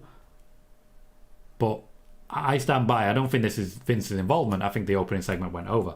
Brad gives it a 3. Eric gives it a 3. Leon gives it a 2. And Ricky gives it a 2. Hello, Ricky. Says, hey, Tom, how are you? Happy Friday. Happy Friday to you too. Good to see you, mate. Megan just says why, and I'm not sure what that's in reference to. Could you clarify for me, please? Sean says, we did see Indy and Candice in a turmoil match on Raw. We did, but there's still lots of things slowing that process down. Pete gives it a 3. Megan gives it a 2. Says short, pointless, rushed, and bad. Bailey gives it a 2. And Pete says Kross looks injured, which he may well be. I mean, he is taped up. Like double taped as well. We have a commercial break as Asuka is making her entrance. Currently still the champion. And probably with a lot to say, but none of it we can understand. We're definitely going to see Charlotte here. I feel confident we're going to see Bianca Belair. It's a good shout earlier about Io as well. Io and Bailey. This could be a busy one. James says, I've said this before. If you own a multi-billion-dollar company, of course you're going to have a say in everything that happens. I don't get why people don't get that. Vince's position is very clear. He's in charge. Dom says, I hope Bianca goes heel. Really like to see how she would develop her heel character on the main roster. We seem to be leaning that way, and Charlotte wants to stay face. So Joey says, both of Kross's main roster runs have been terrible. That I wholeheartedly agree with. His run under Vince was bad. His run under Triple H was bad. Working with Drew, once or twice to help, bring him to Drew's level a little bit as competition would have been good, but he was never brought to Drew's level. Thomas gives the match a 2. Joey says, I don't know why it's bad. He worked good in NXT, but he's not transitioning well on the main roster. It's the booking. He's been booked to lose unless Scarlett does him a massive favour. There's nothing he can do about it. He's been booked to lose.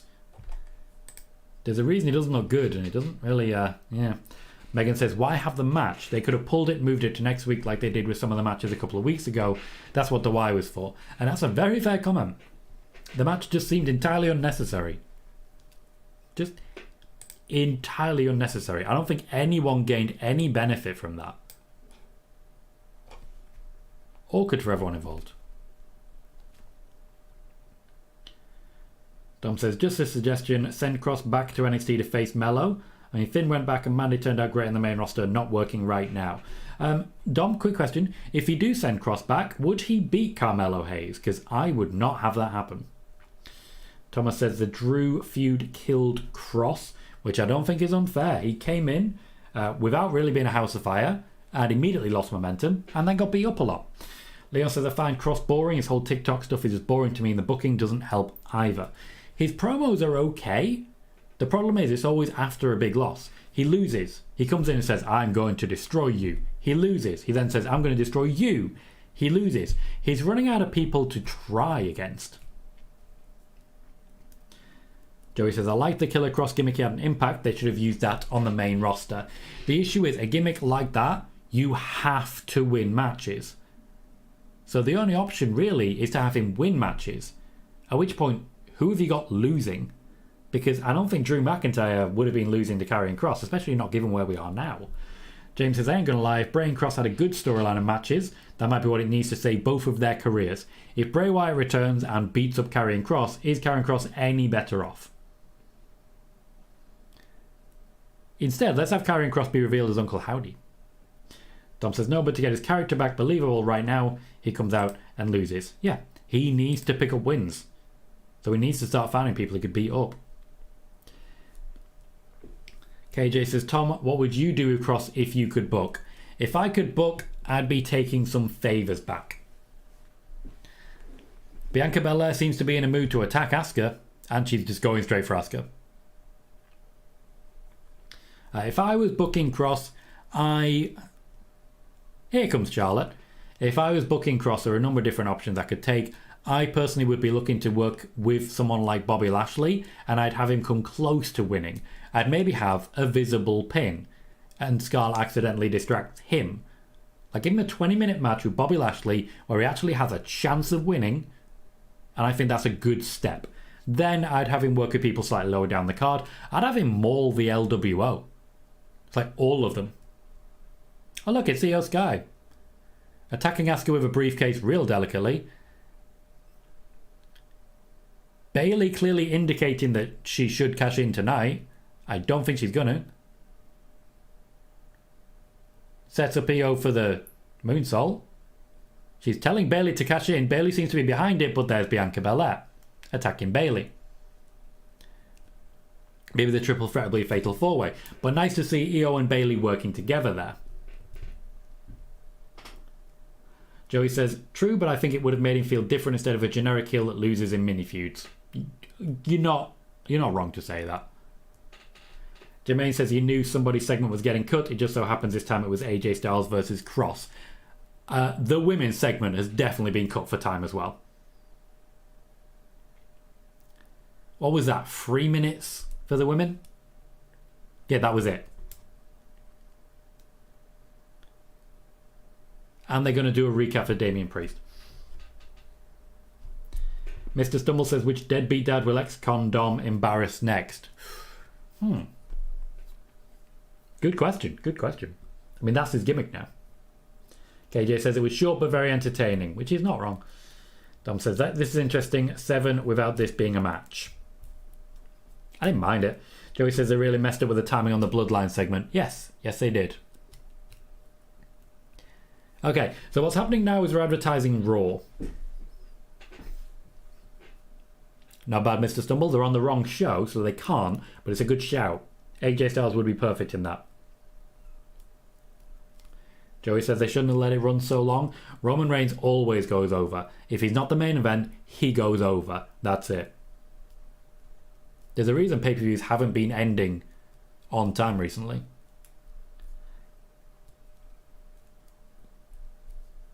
I'm not sure what our main event segment's going to be because Edge is on his way out now and he's not having a half-hour match. Leon says, I'm personally very happy Priest won. Me too. Expected it, loved it. KJ says, main event now. Not right now. Here's what will happen. Edge will make his entrance. We'll have a commercial break. Grayson Waller will make his entrance. We'll get some backstage segment building to something next week. We'll get another commercial break. We'll come back from commercial break. Grayson Waller will be making his entrance. We'll get a full rundown of everything they've already announced for SmackDown next week and a commercial for Raw. We'll start wrestling for 2 minutes, have a commercial break, come back. There'll be about 5 minutes of wrestling left, and we'll be done. Here's our first commercial break. Up next, Edge versus Grayson Waller. They've definitely cut it so they could have some backstage segments. Might be an opportunity for LA Knight, to be fair.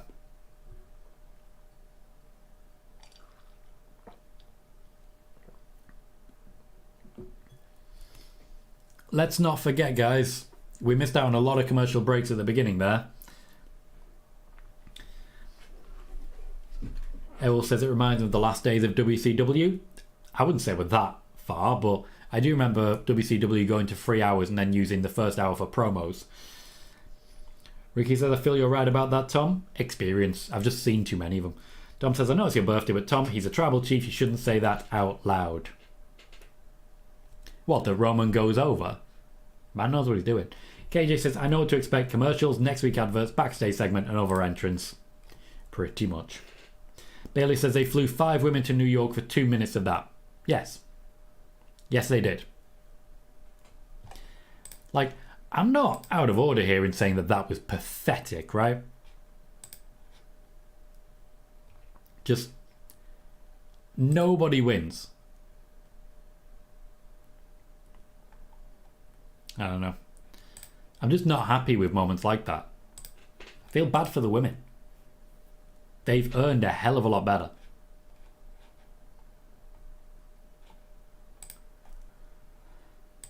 But the show's near the end. That was supposed to be a middle of the hour draw segment, so I don't know what happened there.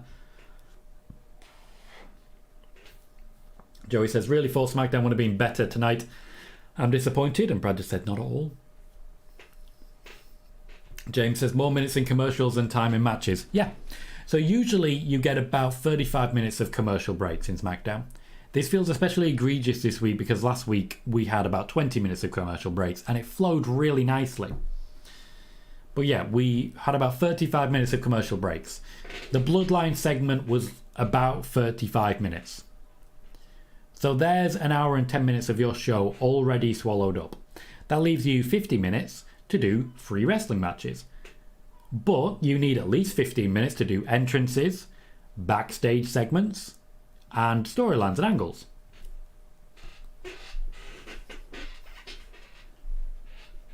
KJ says maybe SmackDown should start 30 minutes early some weeks. Due to Fox News, they'll never go over. I mean, I don't hate the idea, but you're suggesting SmackDown get longer? Risky business. Joey says this is why the women's division doesn't feel that important since they barely get any matches. When they do, it's always a 3-minute match. I wholeheartedly agree. They do need to do a hell of a lot better than that. Hell of a lot better. This was, again, shameful. Ricky says, I saw your SummerSlam predictions. I know you said Jay would beat Roman for the belt, but do you see Roman winning over Jay, or are you still thinking Jay? I'm personally thinking Solo. I've mentioned this previously, that Solo is the future tribal chief. And I think Solo Sikoa, as the head of the table, with a team like G.O.D. underneath him, the Gorillas of Destiny for those that don't know, Tama Tonga and Tongaloa. I think that's what you need. I think that's what we should absolutely be doing. I think that's best for everyone going forwards. And Roman just sort of fades into the background for a little bit and then returns maybe 6 months later on Raw to wrestle Cody Rhodes again, Seth Rollins, to pick up a few losses. Then, after 3 months or so of pretty high profile losses, he drops down the card slightly and starts winning again. He beats up a newly faced Damian Priest, for example. He takes on... God, who's actually high profile on Raw at the minute?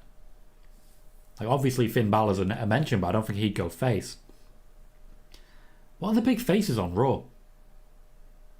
Oh, Drew. Beats up Drew. Etc. And then starts to rebuild. Comes back for Solo maybe 2 years after losing to him. But then loses. Puts Solo over again. Dom says, I thought they would keep Io away from Asuka till WrestleMania. She has a briefcase, so would she be feuding with Charlotte at WrestleMania because I see Bianca versus Rhea at WrestleMania? Bianca versus Rhea is certainly a possibility.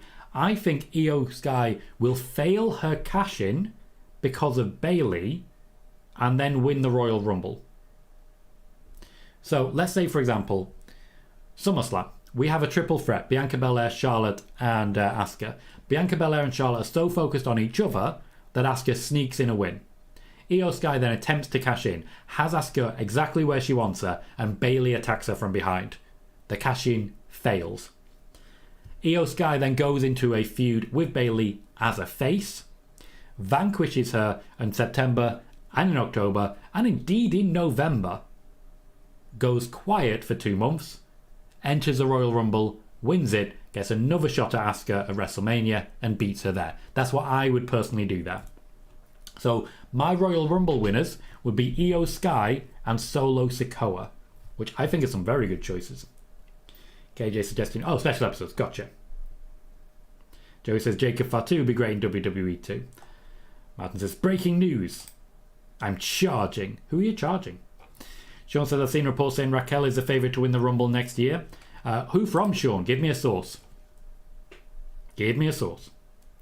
Dom says, yes, Tom, I'm saying Bianca wins the Royal Rumble again. I previously mentioned, right after this year's WrestleMania, there was a tease of Rhea Ripley versus Bianca Belair. Rhea Ripley essentially Bianca Belair challenging Rhea Ripley for a championship. Then they were split up in the draft, so it might not be happening. The match is live with half an hour left.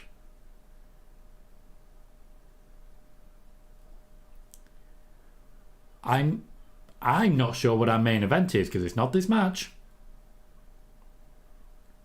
Are we going to see Roman again? Who else is there? Does this end up being a mixed tag? With a woman debuting alongside Grayson Waller and then Beth Phoenix helping out?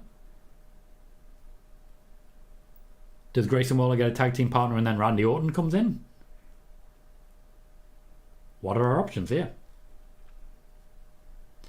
KJ says the photo packages didn't get cut. Dom likes that as a pitch. Jermaine says I still see Io Sky cashing in the briefcase and winning the title at SummerSlam. And James says even though I can't understand Io, I like her wrestling star. Jermaine says the women told a lot in those 3 minutes. They tried to. Like they tried to. Sean says I think it'll be Becky versus Rhea at Mania. That seems to be where we're heading now. The fact that Becky Lynch is being kept so far apart is quite telling, especially if she is taking a break. Bayley says this may be the main event and we end the show backstage with Roman. Also a fair shout. They do like to play that card. Barry says, I'd like if they went like the 70s, finish early, then 15 minutes to someone making a pot on a potter's wheel. Or go 80s, finish early, then 15 minutes of pages from CFAX. CFAX. That's time.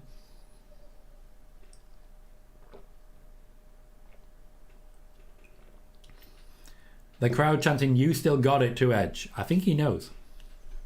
It's not his first rodeo. Not even his most recent rodeo. Grayson Waller jaw-jacking.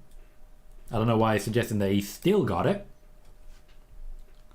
KJ says, Waller's rolling from floor into ring, stunner move into a spear, I assume. I haven't seen much of Grayson Waller, but I do remember that move. It's swish. And a swish move goes a long way.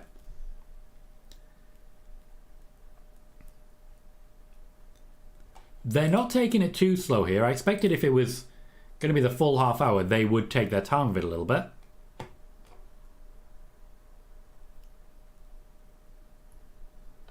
Oh, here we go. Twitter has given us some news.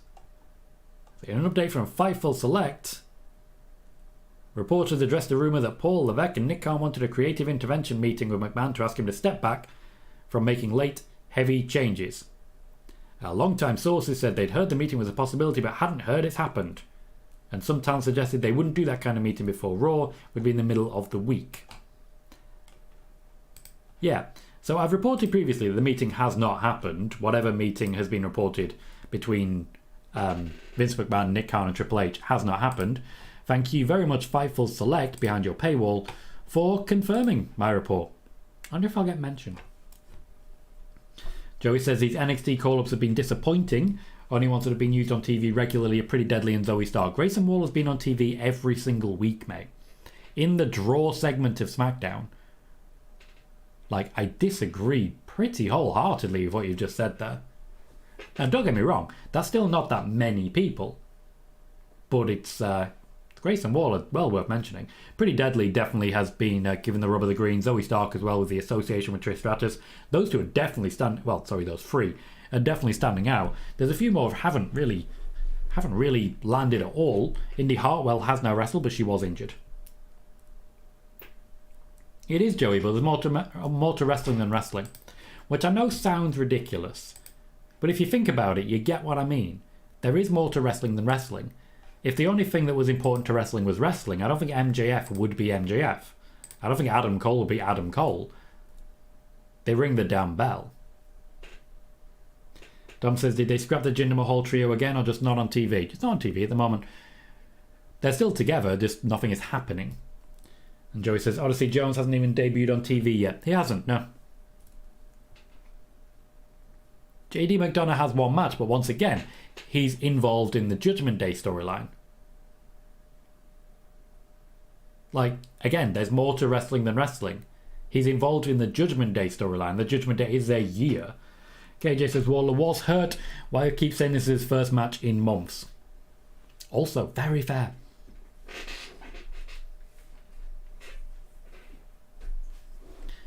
As weird as it sounds, Joey, and take this as a joke, because it is. I wonder if you're a wrestling fan, because the only thing you seem to care about is wrestling. Like, if all you care about is wrestling, are you even a wrestling fan? James says, if you want to show off the women's tag, they need to show off Katana and her tag team partner, because they were impressive. Katana and her tag team partner. So impressive you don't even know the other one's name. There's also a few, there's another women's tag team, Alba Fire and Isla Dawn on the Smackdown side that I haven't seen enough of either. Dom says, seen Gable Stevenson on NXT, them suplexes were high impact. I hope I'm saying his name right. You are not quite. There is not an N in the middle of his surname. It's Gable Stevenson. A lot of people get that one wrong. KJ says, Indy wrestled on Raw, but it was short. I was there. I think a team in that tag turmoil match was eliminated during the commercial. It's got to happen eventually. And honestly, when it comes to turmoil matches or gauntlets, people are always flying out pretty quickly. Disagree, Joey. Well, of course you think your criticisms are fair. You wouldn't make criticisms if you didn't think they were fair. Like, we're going to disagree. I think my criticisms are fair. You probably think my criticisms are unfair. That's like... You wouldn't make criticisms if you thought they were unfair. And certainly you're entitled to your opinion. But I don't think the most important thing in wrestling is wrestling, at least not to me personally. I think it's character and storytelling. The wrestling is supposed to be there to enhance the storytelling. Eric says, sourced by Sportskeeda, at which point I stopped reading because we've already had this conversation today. KJ says, they didn't call up big names, they called up a lot of depth, especially women's tag team depth. 3 teams came out at NXT, which is accurate. Triple H is not bringing people up to push them immediately to the World Championship. That's not what he does. He's bringing them up to lose matches. That's what he's doing. That's what he does. Kervin says, everything is so rushed tonight. Smackdown, only the Bloodline was a longer segment. Sean says, Zion Quinn hasn't debuted yet and he's a free agent from the draft. If he's a free agent, I don't think they actually had a plan for him. They just wanted to get him out of NXT. They did that a long time ago with Ty Dillinger, and we all remember how that worked out.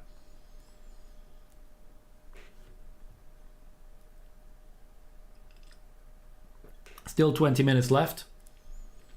Waller and Edge definitely have time, but we are in full rest hold mode, which I did not expect. This is a big opportunity for Grayson Waller. I don't feel he's been given much of a platform to take it so far.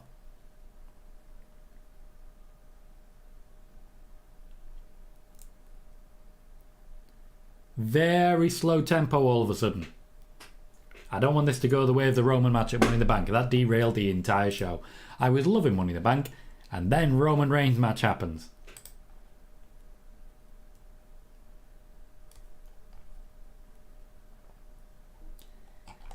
I'm not loving it. I'm not hating it per se. I'm not loving it. Dom says maybe Jay comes back then challenges Roman for the title tonight. Maybe that would be a good finish if he comes down to the ring to make that call. I think that would certainly get the crowd going. No, I understand what you're saying, Dom. Joey says, why did Odyssey get called up so early? He still has to develop. Don't know. Could not tell you. I can only imagine there must have been a plan. I just can't tell you what that plan is. It could be that Odyssey Jones has picked up an injury. There are plenty of different reasons. And James says, I'm bored, which is awkward for someone's debut match on the main roster, especially when he's facing Edge. Edge is a big name. Jermaine says, let me get this straight. Raw used every woman they had on the main roster on that brand this past Monday night. But tonight on SmackDown, we get 2 women as valets and 5 women in a 3-minute segment. Unreal. Even the women as the valets only had like 3 minutes themselves. I think in total, women were on TV for 6 minutes of a 120-minute show. Admittedly, about 35 minutes commercial breaks, but still.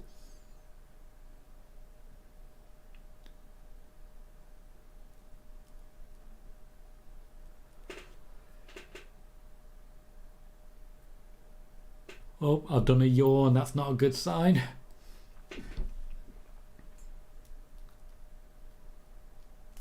Mine says, drop to lurking, mate. Still here, though. No worries, mate. You're very welcome to lurk. I know quite a lot of people don't watch my shows. They listen to my shows. And I'm absolutely fine with that. I mean, you should be watching wrestling. It's a watch party.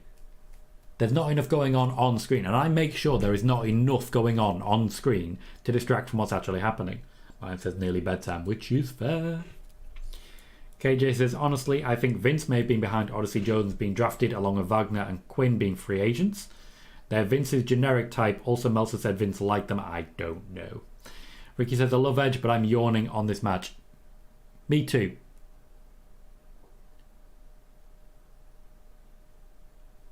Ah, you're onto something. Jey Uso is back. Dom, you're onto something.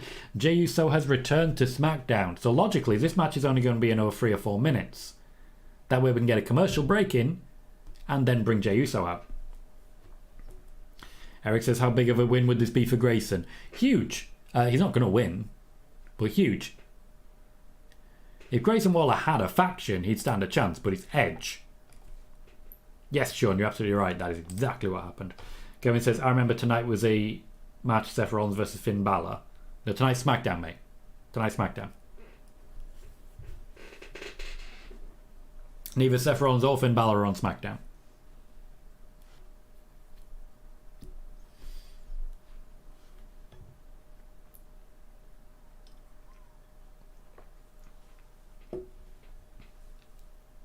Leon says, to be honest, this type of shows is what makes me grateful for finding your page.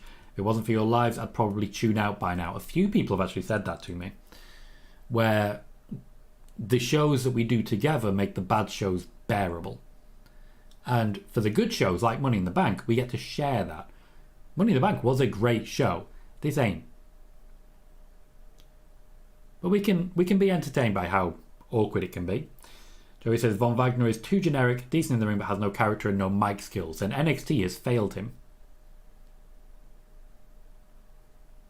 If he has no character and no mic skills, NXT has failed him massively because it's supposed to be developing people. Hassan says, I vote for Edge in the last one. Dom says, that was a very different unprettier. I like it. Grayson Waller knows what he's doing. Also, that's to Edge. He's telling about where he's headed. Attacking the back of the neck now, but still very slow motion. Sean says, Grayson has only been wrestling since 2017. He was a contestant on the Australian version of Survivor. Funnily enough, Survivor and wrestling kind of go hand in hand. Joey says, not everyone from NXT works out good. You're right. And the ones that don't should probably move on.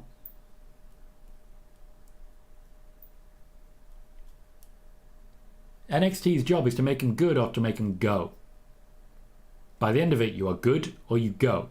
And what you're suggesting is what they've done is neither. Now, I don't really know Von Wagner all that well. I haven't seen much personality from him. I think you might probably be right.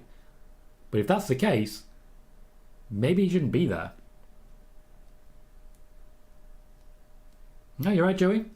And that, by the way, is why NXT 2.0 happened. Because NXT was not doing the job. NXT was not preparing people for the main roster. As such, it failed, and they needed to rebrand it. That's why NXT 2.0 happened.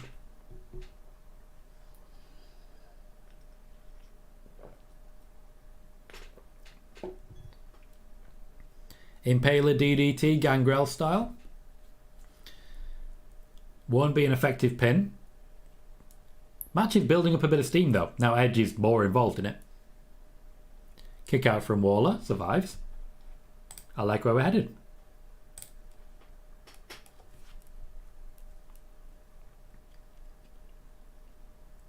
I don't know Grayson Waller's finish. Can anyone tell me? What does he do? And is it good? Joey, there were definitely people from Black and Gold who didn't want to get called up. That was also one of the reasons behind the change. Edge goes for the spear and face plants. Dom says, I know NXT is supposed to come in and lose.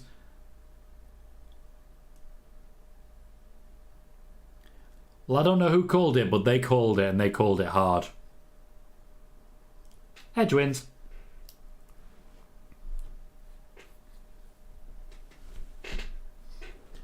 Dom, you might be right. Bron Breakker might get a bit more of a rub of the green, but it depends who they face off with.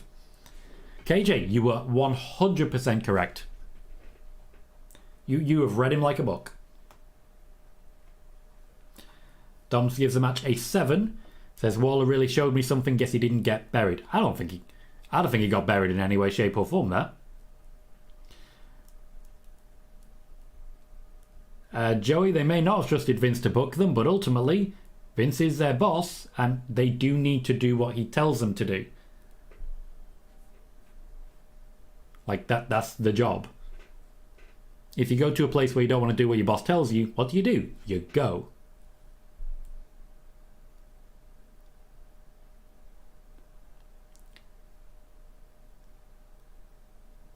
So Grayson Waller took the loss because it's Edge, and that's what happens. Kevin says Edge really didn't want to put anybody over. How do we rate that match? I'm seeing 7, 2 7s, and I'm going 7.5. I thought they were definite slow moments, but when it kicked in good, and the finish was quite good, even though the spear was a bit slow. We have 10 minutes left. We've gone backstage to Roman Reigns with 3 championships and a hell of a lot of bottles of water. Thomas gives the match a 7, Leon a 7, Brad a 7.7. Sean says, I think Johnny Gargano was one that didn't want to come up from Black and Gold. He didn't. He absolutely didn't. Roman Reigns is going to go down to the ring and wait for Jey Uso. It does mean that the Bloodline have taken up 50 minutes of this show. Megan says, I can agree with 7. I think 7's just a fair number overall. Tom says, wow, Tom, they took my writing plan. Sometimes you can just see it coming. Oh, look, it's a Raw commercial. Cody Rhodes delivers a special message. KJ says, I remember Dirt Sheet saying Carlito would return on Smackdown MSG a few weeks ago. Let's find out who actually did that. Let's get some sources on this one. Let's name and shame. Carlito returning Smackdown. Dominic Mysterio. Just lots of talk from Dominic Mysterio. Dominic Mysterio. Vince McMahon. Will Carlito return? Oh, here we go. Wrestling Inc. 22nd of June 2023. According to PW Insider Elite. So that's a paywall. Carlito is set to return on Friday, July 7th, meaning his comeback is less than a month away. Also, he'll be returning on WWE Smackdown. So that's PW Insider Elite. They're not really hitting on all cylinders lately, are they? Pete says Rolling Stunner is Waller's finish and gives it a 7. And Sean says Becky versus Zoe wasn't in the Raw preview. They might not be finished with it, to be fair. So yeah, when it comes to reports like that, just do me a favour, always make a point of finding out who reported it. Because if you know someone's reported it wrong, don't just put it on dirt sheets, find out who, because we need to remember this stuff. PW Insider put that behind their paywall. People had to pay money to get a report, which seems to me like it's been proven wrong. I don't suspect we're going to see him as part of the Bloodline segment. There is still time, to be clear. There is still time. But we're not where we were, are we?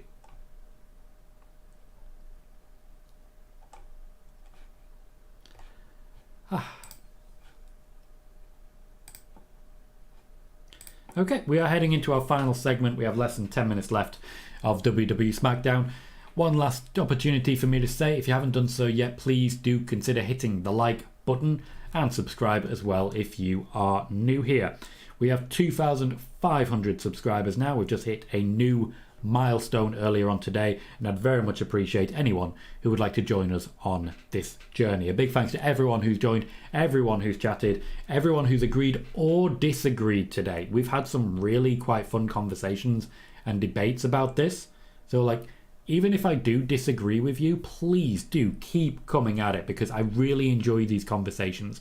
We don't have to agree. I think it's better if we don't all agree. Let's have different opinions. Let's share different opinions, and let's debate that topic. KJ says Ciampa didn't want to and then changed his mind. This is in response to Joey saying Ciampa didn't want to get called up.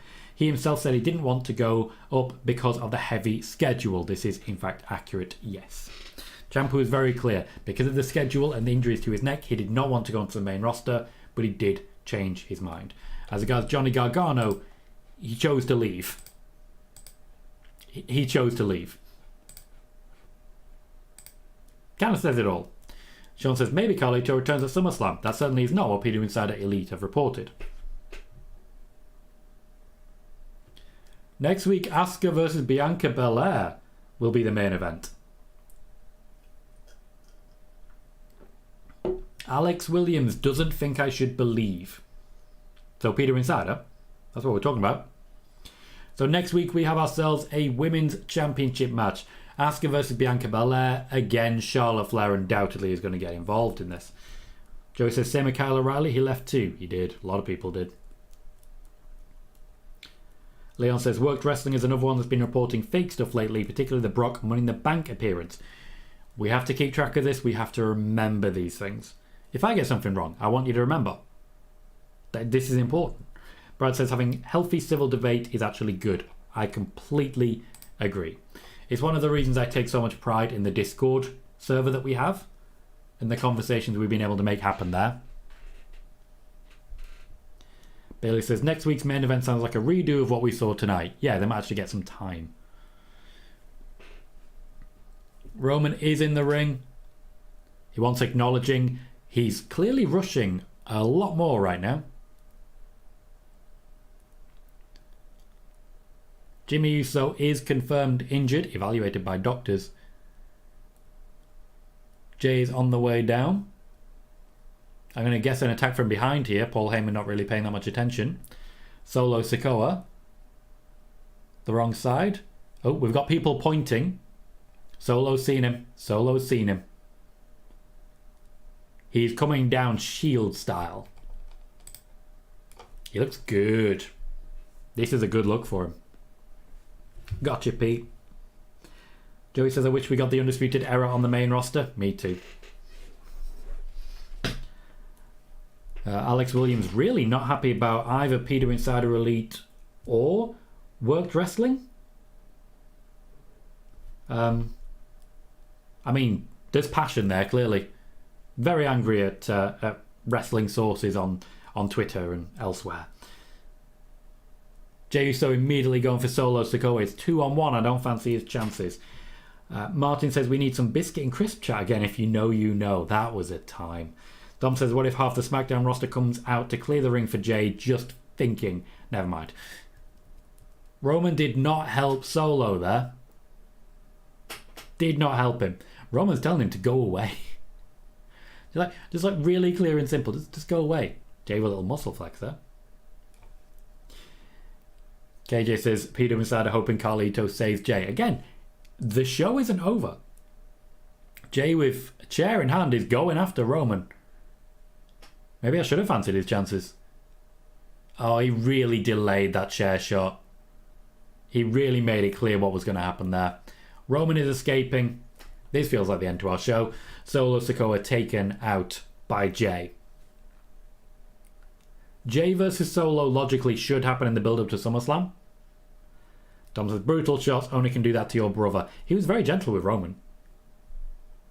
He's broken the chair, scrapped it.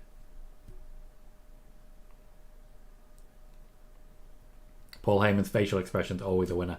Mr. Stumble says, when do you think ex-con Dom will beat up Finn with Priest? I'm not sure. I think Priest turns, personally. I think Priest is the one who escapes. Looks like we are going to end the show as we have so many times, with Roman staring at his incoming opponent, but he's left behind the big championship. Jey Uso has the belt and he has a microphone. The challenge must be laid down. As I reported last month, Jey Uso versus Roman Reigns is the plan for SummerSlam. The fans are behind it. Go on, Jey. You can do it. You can do it.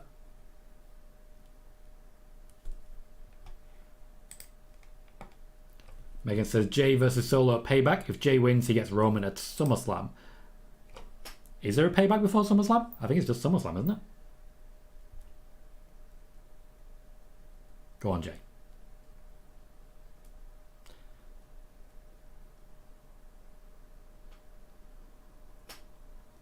Kevin says, tonight's about the Bloodline. Everything else was rushed. I see people on Twitter blaming Mr. McMahon. Of course they are.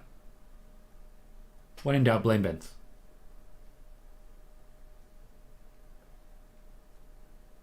Ooh, trial by combat. Okay. I miss trial by stone. Jey wants the match.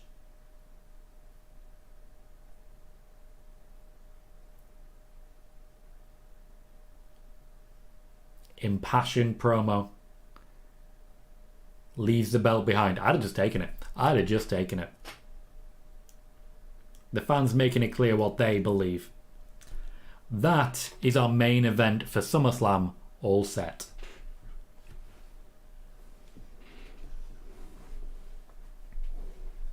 So, Smackdown. I don't think we can call it good.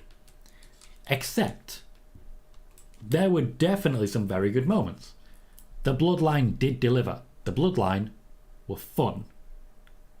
Everything else was rushed, with the exception of Edge versus Grayson Waller. That match was okay. So, I'll give the show itself about a 6. There was some quality there, but it was all around Roman. Everything else was kind of disappointing. Man says, thank you, Tom, for another great stream. Have a great evening all in chat. And Megan says, my bad, paybacks after SummerSlam. Bailey says, a great start and a great finish, but not much in between. A lot of people were saying, oh, Bray Wyatt will be back on this one. He wasn't. A lot of people were saying, oh, Carlito's going to be here on this one. He wasn't. A lot of people need to calm down. Need to calm down. We didn't see LA Knight. We didn't see Bobby Lashley. After SummerSlam, things are likely to change. But we're not there yet. So until then, I've been Tom Colohue. You've been fantastic. I'll see you all on Monday. Good night.